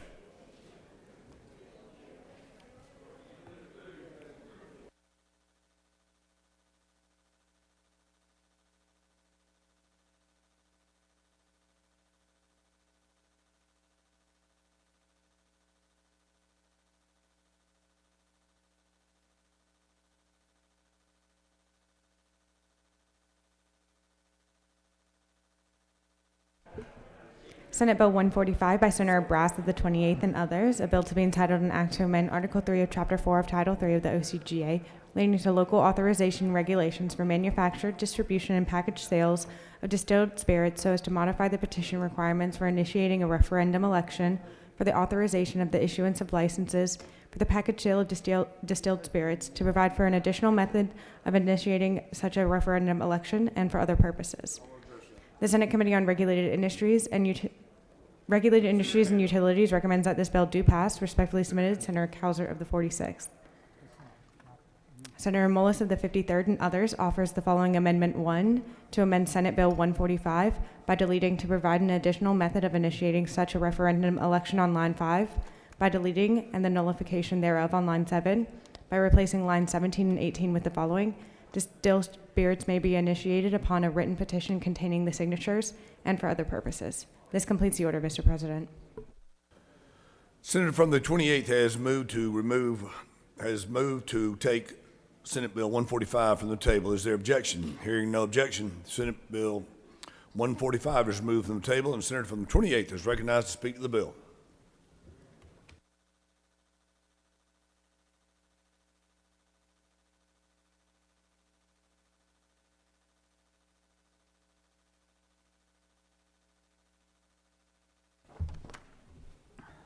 Thank you, Mr. President. Members of this body, as you're going to see, I've got 2 liquor bills here in a row, and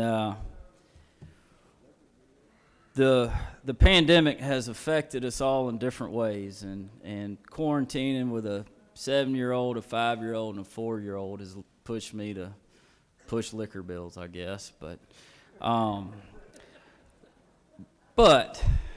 all jokes aside, currently, the current law, in order to get package sales on the ballot for a vote, you have to have 35% of registered voters in that particular county or that particular city in order to get it on the vote or get it on the ballot.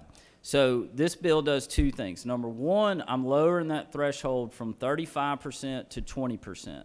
So that option is still available. So if you can get 20% of registered voters to sign a petition, you can get it on the ballot. I'm adding a second option that allows the local government, the local county, the local city, to place it on the ballot by passing either a resolution or an ordinance. If they should pass that locally, it will then go to the ballot for a vote by the people. And should it pass there, then the local government has the authority to allow package sales in that particular county or that particular city. They don't have to act on it. And that's it. That's what the bill does. I'll yield for questions. Senator, you have no questions. Great. I ask for your favorable consideration of this great bill. Thank you. Call upon the senator from the 53rd to speak to his amendment.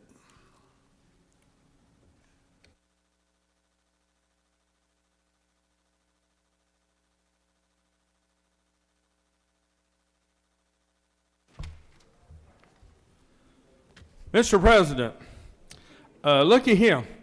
Let's talk about the amendment. I want to commend my good friend, the Dean of the Senate, only by tenure, not by age, the senator from the 15th. He and I have come up with this amendment. Now, 35% or whatever it was ridiculous. I always thought that was bad. But I don't know if you've heard, but part of our motto is moderation. Wisdom, justice, and moderation.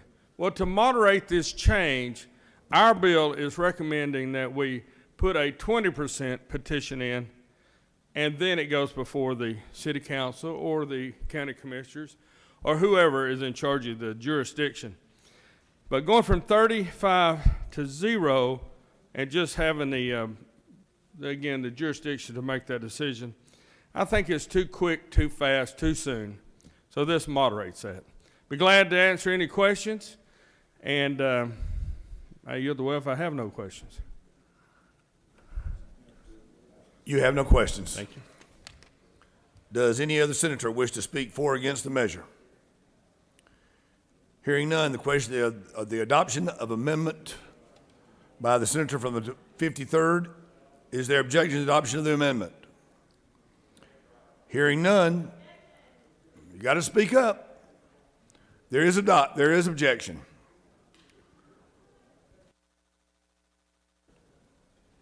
All those in favor of the adoption of the amendment will rise, stand, and be counted.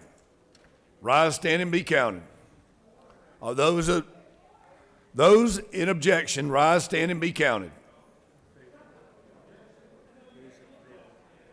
I'm sorry, those in favor, I'm sorry. Those in favor of the amendment, rise, stand, and be counted. Hey, let's do this. Let's reset. Everybody sit down. Let's reset. There is an objection. All those in favor, say roll call. Put it on the board, Mr. Secretary. All those in favor vote yea. All those opposed vote nay. The Secretary unlock machines. Senator from the 53rd. Parliamentary inquiry. What's your inquiry? Isn't the question on the board, if you are in favor of Amendment 1, vote green. If you're against, vote red? That's correct. Thank you. Recognize Senator from the Northwest Georgia. Thank you. Mr. President, this is a bipartisan amendment where my friend from the 15th and I work together to moderate this issue. The senator knows of what he speaks.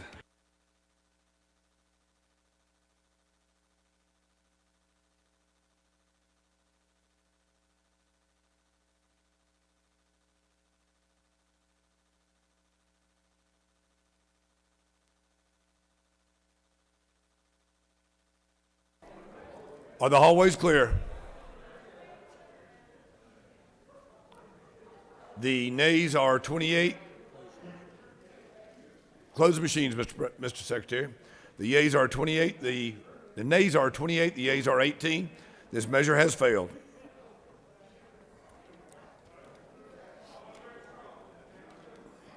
Is there objection to agreeing to the report of the committee, which is favorable to the passage of the bill? Chair hears none. The report of the committee is agreed to. Is there objection to the main question being ordered? The chair hears none. The main question is ordered. The question is ordered. The question is on the passage of the bill. All those in favor vote yea. Those opposed vote nay. Mr. Secretary, unlock machines.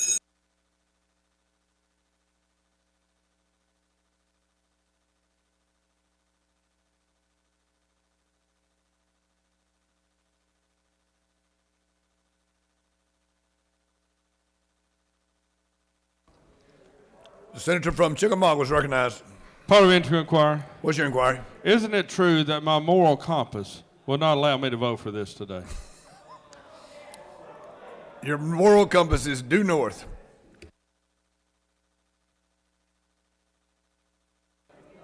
Are the hallways clear? The hallways are clear. The yeas, Mr. Secretary, if you lock the machines, the yeas are 35, the nays are 12. This measure receiving the requisite constitutional majority is therefore passed.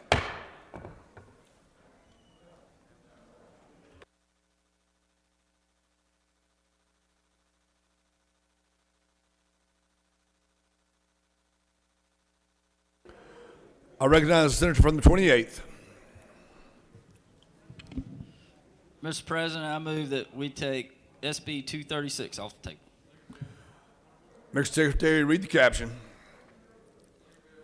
Please. Senate Bill 236 by Senator Brass of the 28th and others. A bill to be entitled an act to amend Title III of the Official Code of Georgia annotated relating to alcoholic beverages so as to allow food service establishments licensed to sell distilled spirits for consumption on the premises, to sell mixed drinks for off-premises consumption in approved containers under certain conditions and for other purposes. Mr. President, the Senate Committee on Regulated Industries and Utilities recommends that this bill do pass. Respectfully submitted, Senator Cowsert, 46th District, Chair.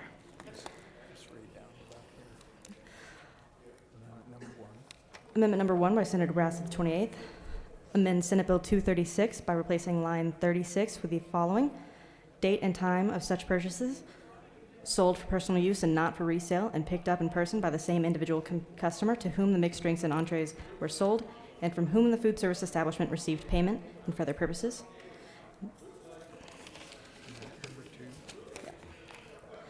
Amendment number 2 by Senator Brass of the 28th offers amend Senate Bill 236 by replacing 4.5 ounces with 3 ounces on line 27. That completes the order, Mr. President. The senator from the 28th has moved to take SB 236 from the table. Is there objection? Hearing no objection, Senate Bill 236 is removed from the table, and the senator from the 28th is recognized to speak to the bill.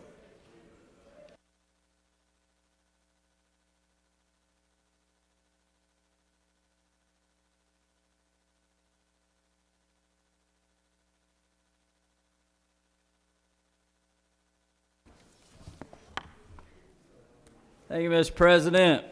I'm starting to catch a buzz from all these bills here. So, I bring you Senate Bill 236. And once again, one thing we learned during the pandemic was our hospitality industry was hit very, very hard. Restaurants were hit very, very hard. And as they fought very hard to keep food on the table for their workers, and so that they did that by putting food on our tables. And so all we're simply trying to do here is give them one more tool to bounce back. And where that tool is going to be in the form of a screwdriver. And that screwdriver is to go. So what this bill does, current law allows beer and wine to go at restaurants. So we are simply adding mixed drinks to this repertoire for our restaurants. Again, so that they can bounce back from the devastation that they faced over this past year.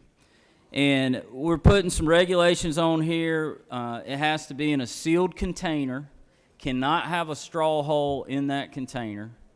It has to be placed in a locked glove box or in a trunk, or perhaps behind the third seat of an SUV. One thing we heard in committee on Monday as the president presented my bill, as I could not be here, one concern we had, or that was heard, was that this container can contain no more than 4.5 ounces of distilled spirits. And so, kind of heeding to that call and that concern, Amendment 1 addresses that. I'm taking it from 4.5 to 3.0 ounces of distilled spirits. We are limiting the drinks to 2 drinks per entree. And the second amendment simply outlaws third-party delivery, such as your Ubers, your DoorDash. And quite honestly, long-term, I'm in favor of that, because to me, the idea and the intent here is to get less people on the road with alcohol. Let's get them home. Let's get them in safe places, not behind the wheel of a car. But there's an issue with liability when you have the third parties delivering these. So until we can get that liability issue out, we're simply going to ban it. And this is so it makes it is in-person cocktails to go. With that, I will yield for questions. You have questions, Senator. Senator from the 29th is recognized for a question. Thank you, Senator. Does the senator yield? Of course, to my good friend from the 29th. Senator, would I be correct to say that I do not partake in drinking alcohol? No, sir, you prefer a much more dangerous drug and caffeine. Thank you, sir. Does the senator further yield? I do. Senator, in your district, when you go and if you should ever go to a package store and purchase a bottle of whiskey or a beer or something like that, are you required to put it in the glove box or in the back of your vehicle or behind the seat or anywhere to be able to transport it home? If you get it to go from a restaurant, you are, yes. Okay, so you're currently getting it from a restaurant in your district and they're bringing it out and putting it in the glove box? Or I've actually never tried it, so I don't know. Yeah. So does the senator further yield? I do. So the liability that you're concerned about with the third party where the cocktails are, they're providing this in a sealed container. And so you're concerned about the liability of the third party. Do we have that same concern when they go into a liquor store and purchase it, whether it's whiskey or beer? That would be a different question for a different law. Thank you, Senator. And the amount that you're reducing it, is that an amount that is consistent with the rights that an individual would have if they went and purchased it at one of those package stores? Or could they purchase more than what you're allowing in this legislation to transport home? This is for restaurants only. This is not for package sales. That was the last bill. Right. We are only dealing with restaurants. And so we have defined what a mixed drink is, and we are saying that a mixed drink is no more than 3.0 ounces. The way we came up with that number is a standard pour is 1.5 ounces, and then you have a non-alcoholic beverage mixed with it, so 1.5 ounces. Now, some martinis call for 2.2 ounces, and then some people prefer a double Jack and Coke, and so I didn't want to rule them people out. So we're allowing 3.0, which is 2 standard pours. Yes, sir. And for one final question, do you yield? I do, but you're not helping me here. Well, and to be honest with you, Senator, the individuals I represent are in District 29, so those are the ones I'm trying to help. A lot of good restaurants down there. A lot of good restaurants that would like to be able to participate fairly in this, because Correct. you are absolutely correct that without the opportunity to do this, the pandemic would have absolutely put many more out of business than it did. You're exactly right, And Senator. what I would like to see is fair treatment of both of the types of business. I But understand your Thank concern. you, Senator. Yes, sir. Thank you. Great questions. Senator from the 1st, you're recognized. Does Senator yield? I certainly do. Just help me understand the liability issue here that you're concerned about. Sure. So right now, when these third-party deliveries, they're having the restaurants sign contracts on who's liable. And a lot of these mom-and-pop restaurants, just don't have legal counsel to sit there. And so really what it says is if a third party picks up and they have a car crash delivering that food, then the restaurant is actually liable. So in order to get around that, because we're now entering alcohol into the equation, and we're just simply going to ban it from that even happening. That's the issue with the liability. Just kind of follow up. Of course. I'm still not quite following you. So if they pick up food and they drive it to someone's home and they have a wreck, they're liable for The restaurant, If the contracts, most of these contracts for these restaurants say that the restaurant would be liable if a DoorDash or an Uber or other third party, if they have a wreck, the restaurant is liable. Yes, that is correct. So if for the delivering food, they're liable. Correct. And if we were to allow this in the alcohol, of course, the restaurant would be liable too. But we just to not get in the middle of a liability debate, we just made it easy. And until that can get worked out, we're just going to outlaw it for now. Great question, though. Thank you. Senator, you have no further questions. Thank you, Senator. I encourage everyone to give favorable consideration to both amendments and also to Senate Bill 236. Thank you. I'll yield the well. Thank you, Senator. Does any other senator wish to speak for or against the bill?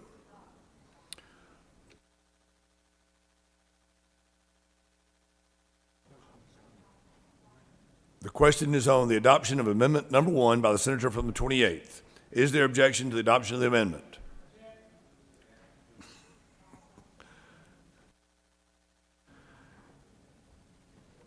There is an objection. All those in favor of the adoption of Amendment Number 1 will vote yea. Those against it will vote nay. Mr. Secretary, if you unlock the machines.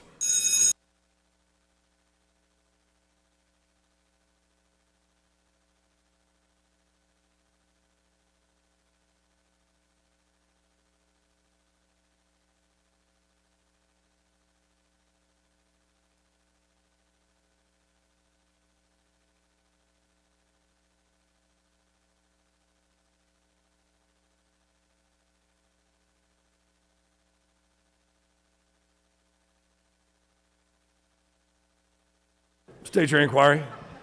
Mr. President, is it not true that the Restaurant Association did request both these amendments? The senator knows very well of what he speaks. The Restaurant Association did request this legislation.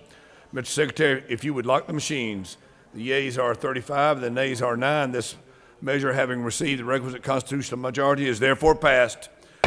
Now the question is on Amendment Number 2. Is there objection? Hearing none. You got to speak up. Hearing there is objection. All those in favor of adoption number 2 will vote yea. Those opposed will vote nay. Mr. Secretary, if you unlock the machines.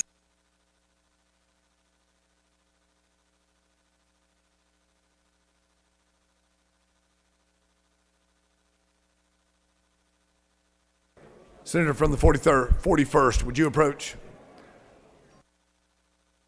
Senator from the 41st, would you approach? Mr. Secretary, if you lock the machines.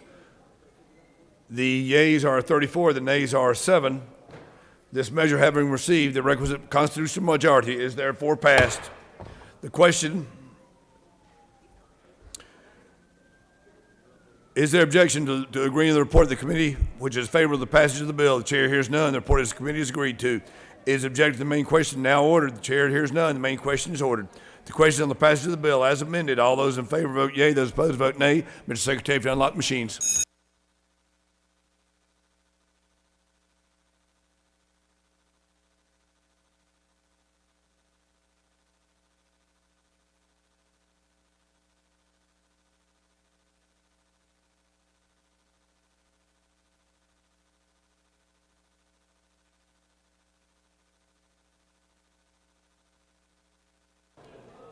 Mr. Secretary, if you lock the machines. Hustle, hustle.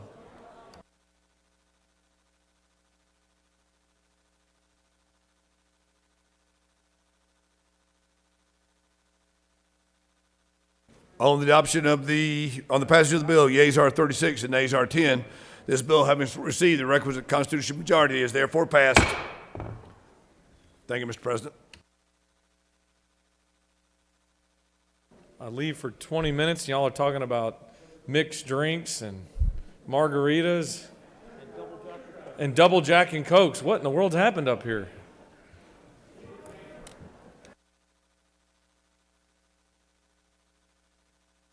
Haven't you had enough time on the mic already? Chair recognizes. For what purpose does the pro tem rise? Parliamentary inquiry. State your inquiry. Isn't it here we're for a good time, not for a long time? Let's get to it. It's Friday. It's only 2:15. We got a few more hours.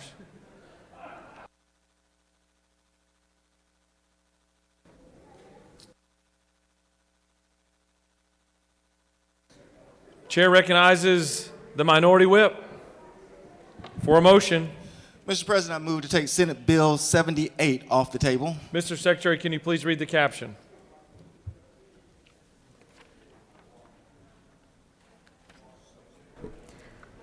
Senate Bill 78 by Senator Jones of the 22nd and others. Bill to be entitled an act to amend Part 3 of Article 3 of Chapter 11 of Title 16 of the OCGA relating to invasion of privacy so as to revise the prohibition on electronically transmitting or posting nude or sexually explicit photographs or videos for purposes of harassing the depicted person and for other purposes.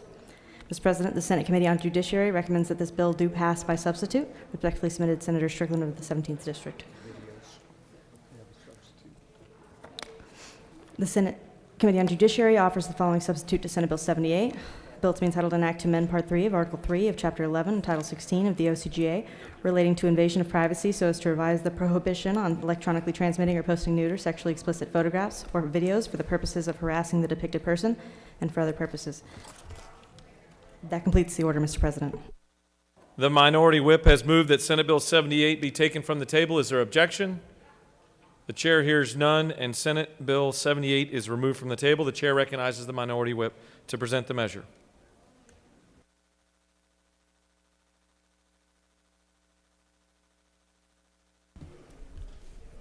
Thank you, Mr. President. This is a bill dealing with image sexual abuse, which is also commonly termed as what they call revenge porn. The correct actual statement is image sexual abuse. So under current law, you have electronic transmitted posts that depict nudity or sexually explicit conduct. If you do that, it serves no legitimate purpose, it's for harassment, or it can cause financial loss. It's a high and aggravated misdemeanor. But there's actually a new way of doing this, and that is where you actually take the same type of conduct and you actually put that material onto a adult website. So what this bill says that if you were to do that to an adult website, instead of being a high and aggravated misdemeanor, it would actually be a felony to actually fit the potential reach, which is 3.5 billion people a year, 120 million per month. This bill is not done in a vacuum. It comes about from various articles from the New York Times, which talks about the fact that 18-year-olds have been placed on these sites. Many have tried to commit suicide. One received 400 text messages where she was called a whore and was told to kill herself, and she tried to. The Guardian actually did a expose on this particular problem, saying that one of the more notable porn sites who was doing coronavirus relief should not worry about coronavirus relief, but they should worry about their real pandemic, which is revenge porn. Based on these articles and others, MasterCard and Visa now no longer allow their products to be used on these sites because of this revenge porn or image sexual abuse. Congress is actually working on a bipartisan legislation to allow persons to sue these companies if they do not verify that this is actual consensual. And one major outlet actually now mandates that all your posts have to be verified. And when they did that, they lost over 5 million videos because they could not be authenticated as consensual. This is not this is not a crime of passion. It is exactly what we labeled it as, image sexual abuse. It is not revenge for revenge porn. Revenge means you're retaliating against somebody doing you wrong. No one has done anybody wrong in this circumstance. It's just that they have broken up with somebody. And none of these actions are consensual. So what we're doing here is we're actually fitting the conduct to the crime. And so where you have a situation where you have a young lady who goes to a prosecutor and says that I have over, and these are stories that have been told, over 400,000 hits on videos or pictures of me. I have received over 1,000 text messages asking me to kill myself and that I'm a whore, that I'm afraid to go out and actually apply for any particular job. I'm now cutting myself and I've tried to hang myself twice because of this. That type of reach and that type of conduct, misdemeanor does not fit. And so when you do that to an adult website, this bill states that it will be a felony. With that, Mr. President, I will entertain any questions. You have no questions. Thank you. I yield the will. Does any other senator wish to speak for or against Senate Bill 78? The chair sees none. The question is on the adoption of the committee substitute. Is there objection to adoption of the committee substitute? The chair hears none, and the committee substitute is adopted. Is there objection to agreeing to the report of the committee which is favorable to the passage of the bill? The chair hears none. The report of the committee is agreed to. Is there objection to the main question being ordered? The chair hears none, and the main question is ordered. Questions on the passage of the bill by substitute. All those in favor vote yea. Opposed, nay. The secretary will unlock the machine.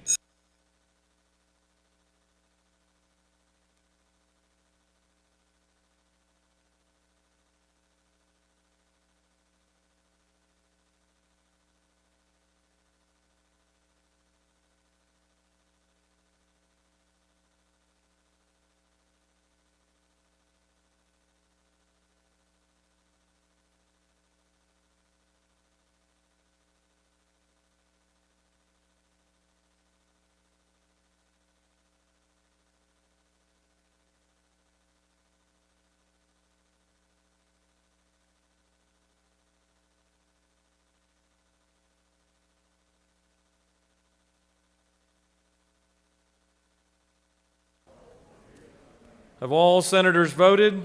Mr. Secretary, please close the machine. On the passage of the bill, the yeas are 46, the nays are 1. This bill, having received the requisite constitutional majority, is therefore passed by substitute. For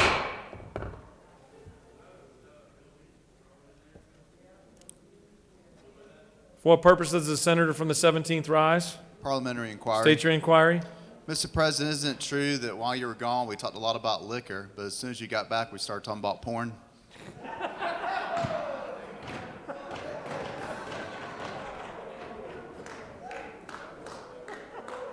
You're not recognized for that motion or whatever.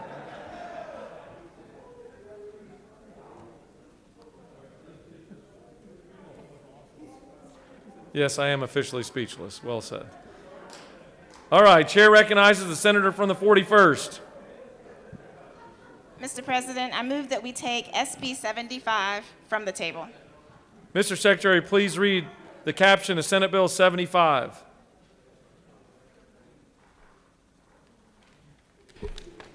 Senate Bill 75, a bill to be by Senator Jackson of the 41st and others, a bill to be entitled an act to amend Code Section 44-7-23 of the Official Code of Georgia annotated relating to termination of residential lease after issuance of civil family violence order or criminal family violence order notice and occupancy, so as to provide for lease terminations for victims of stalking and for other purposes. Mr. President, the Senate Committee on Judiciary recommends that this bill do pass by substitute. Respectfully submitted, Senator Strickland of the 17th District Chair. The Senate Judiciary Committee offers the following substitute to Senate Bill 75. A bill to be entitled an act to amend Article 1 of Chapter 7 of Title 44 of the OCGA relating to general provisions regarding landlord and tenant so as to provide for lease terminations for persons protected by civil stalking orders and criminal stalking orders and for other purposes. That completes the order, Mr. President. It is the chair's honor to recognize the freshman senator from the 41st to present Senate Bill 75. They've already got questions.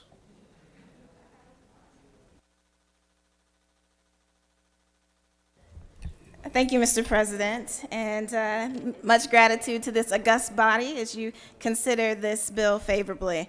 This bill is quite simple, actually. It is what we call a cleanup bill. This great august body, just a few years ago, passed a bill that determined that if you were a victim of domestic violence, and if you went to the courts and got a TPO, or if you had a police report along with that, that you could get out of your lease without penalty as long as you gave 30 days notice. So we're just coming back around and doing the same thing for victims of stalking. What this bill requires is that you do have to go before a judge to receive a temporary protective order along with a police report, or there has to be criminal stalking charges against someone who is stalking you. I am grateful that this bill has bipartisan support and the support of many, many women's advocacy groups. Also, I think it's important to note that the apartment associations and the realtors are in agreement with this because, quite frankly, they don't want this kind of behavior on their properties. They would much rather people be able to move to safety. So with that, I'm ready. I yield for questions. Chair recognizes the senator from Roswell to your left. Thank you, Mr. President. Does the senator yield? Absolutely. Senator, isn't it true we've enjoyed working together, and you've been a great addition to a public safety committee in this body, and you just bring just foresight and knowledge about this important bills. Isn't that true? The senator knows of what he speaks. Well, Senator, then I'm sure that this next series of questions, if you'll yield for them, will come very easily to you. I yield. So on line 25, under section B, it says any ex parte. Could you explain to us, body, what that means, ex parte? Yeah, so it means that if a person goes to a judge to seek a temporary restraining order and there's notice given to the accused person that you're accusing them of stalking, but if they don't show up, if they're absent, you can still get this temporary restraining order in the absence of the accused person being there. Very good. And would you yield for another question? Absolutely. On line 36, you're referencing Article 7, Chapter 5 of Title 16. Could you give us a brief overview of what that statute says?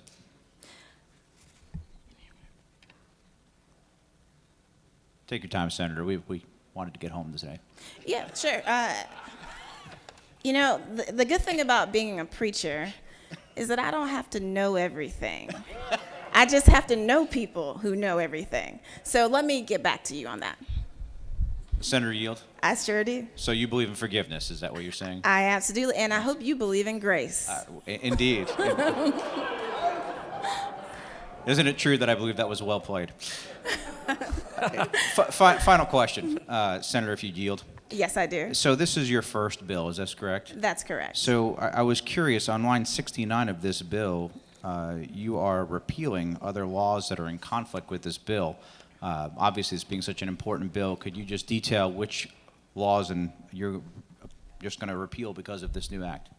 Well, mainly we're going to repeal the law that says that this was going to go in effect back in a time period that's already passed, July 1st of 2018.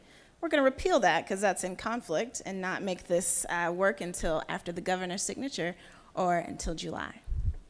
Very good. Final question for you, Yes, Senator. sir, I yield. We had a great bill from the senator from the 29th. We talked about the state seal of Georgia and wisdom, justice, moderation, courage, and we could also do brevity. Isn't that not true today?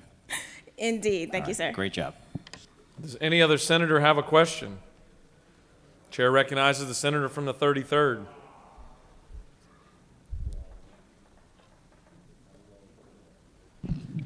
Thank you, Mr. President. Does the senator yield? Yes, Mr. Sweetmate, I happily yield. I just want to let everybody know that I've been fortunate to have the senator as my sweetmate, and she's doing a fine job. Thank you, sir. And we thank you for bringing this bill. But I noticed when you were answering the senator's questions, your lips were moving. Yes, sir. That tells me one day you'll probably be a good politician. Thank you, sir. Chair recognizes the senator from the 28th, the Brace for Impact senator. All right, Brass. Oh, I apologize. The senator from the 28th. Please refer to senators by their district. Got you. The senator from the 28th. Yes, please. Mr. President, are we on? Thank you, Mr. President. Senator, do you yield? Yes, I do, Senator from the 28th. So I want to go back to this line 25 and make sure I understand what we're trying to do here. So you're saying if my ex partes, they can't stalk me? Is that not true? Senator. And if they do, I can move? Is that what we're saying here? Senator, I believe you know of what you speak. Actually, I don't. Senator, do you further yield? You can't laugh at your own jokes. Yes, sir. I've done it my whole life, Mr. President. I'm done. Does the senator yield? I'm not done. The senator yields, yes. Senator, I want to refer to line 21. Can you explain to me how you can civilly stalk someone? Well, in this definition, it means that I'm not going to bring you to criminal charges, but I'm just going to take you to court where you aren't at risk of going to jail. But to answer your real question, I don't know that it's possible to civilly, with good conscience, stalk somebody. Those probably are contradictory. I agree, Senator, and I think you're a good senator, and it's a good bill. Thank you, sir. Do you continue to yield? Absolutely. The chair recognizes the senator from the 10th. Thank you, Mr. President. The Senator yield. I do. Senator, did I hear in your opening remarks that you were plagiarizing bills from last year?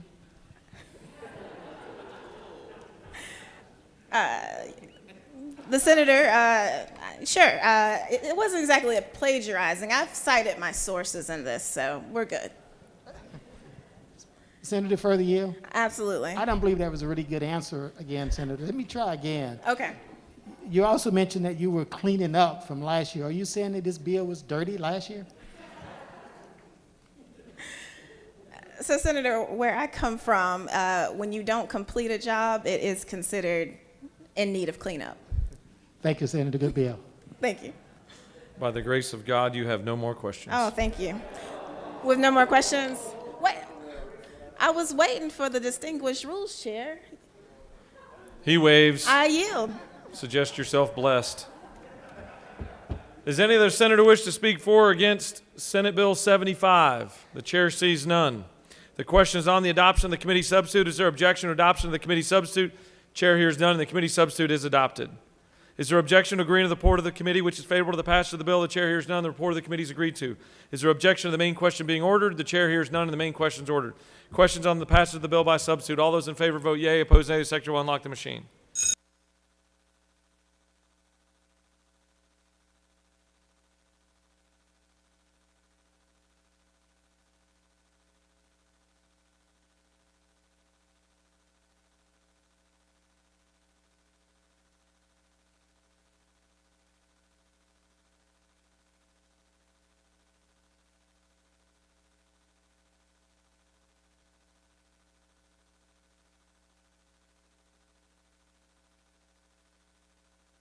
Have all senators voted?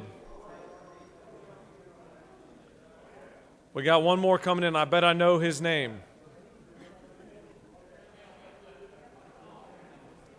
Mr. Secretary, please close the machine. On the passage of the bill, the yeas are 48, the nays are 0. This bill, having received the requisite constitutional majority, is therefore passed by substitute. Congratulations, Senator. Chair recognizes the senator from the 45th. Thank you, Mr. President. I request that Senate Resolution 39 be removed from the table. Ms. Secretary, please read the caption.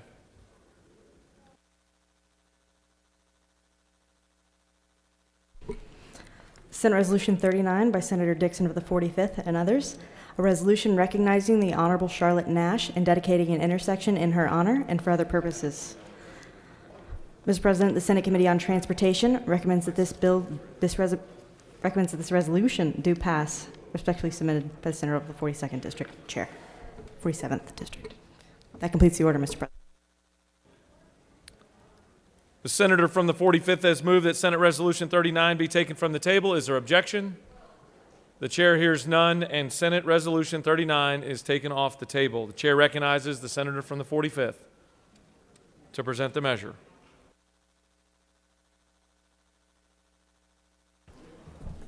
Thank you, Mr. President. I come to the well today to present Senate Resolution 39. It's to rename the intersection of State Route 316 and Harbins Road, which is currently being converted to a limited access interchange, to Charlotte Nash intersection. Charlotte Nash dedicated her entire career to Gwinnett County. Starting fresh out of college, she worked her way up to finance director and then moved on to county administrator before retiring. Then she was elected as our chairwoman for 10 years. And when she was first elected as our chairwoman, she came into office during the Great Pandemic, not the pandemic, but the Great Recession rather, and played a big part in keeping our AAA bond rating. And with that, I'll yield the well for questions. The freshmen are still getting used to this. You can't yield the well for questions, but that's just technical. You have no questions. Thank you, Mr. President. Does any other senator wish to speak for or against Senate Resolution 39? The chair sees none. Is there objection to agreeing to the report of the committee, which is favorable to the adoption of the resolution? The chair hears none. The report of the committee is agreed to. Is there objection to the main question being ordered? The chair hears none, and the main question is ordered. Questions on the passage, on the adoption of the resolution? All those in favor of the resolution vote yea. Opposed, nay. The secretary will unlock the machine.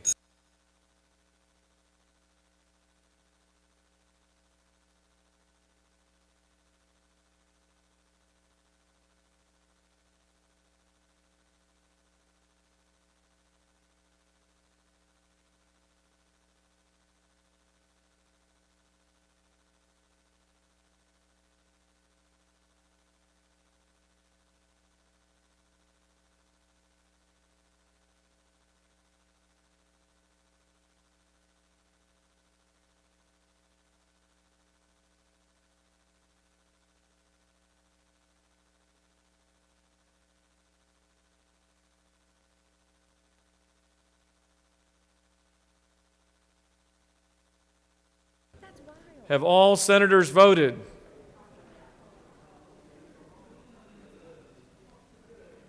Have all senators voted from the 16th district? Mr. Secretary, please close the machine. On the adoption of the resolution, the yeas are 47, the nays are 1. The resolution, having received the requisite constitutional majority, is therefore adopted.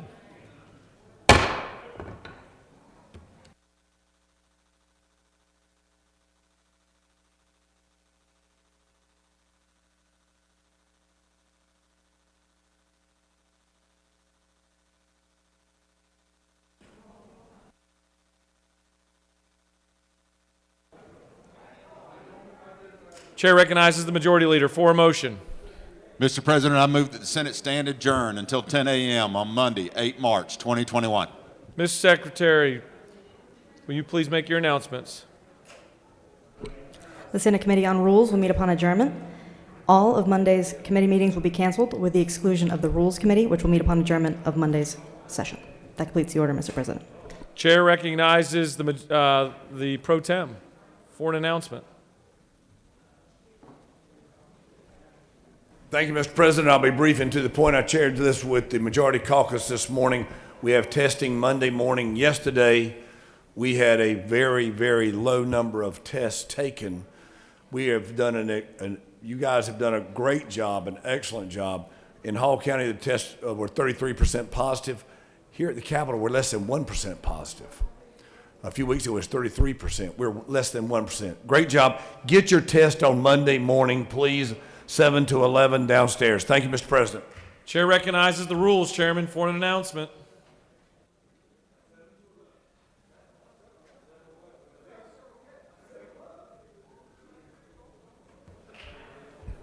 Thank you, Mr. President. Rules Committee meeting will meet at our dinner break tonight.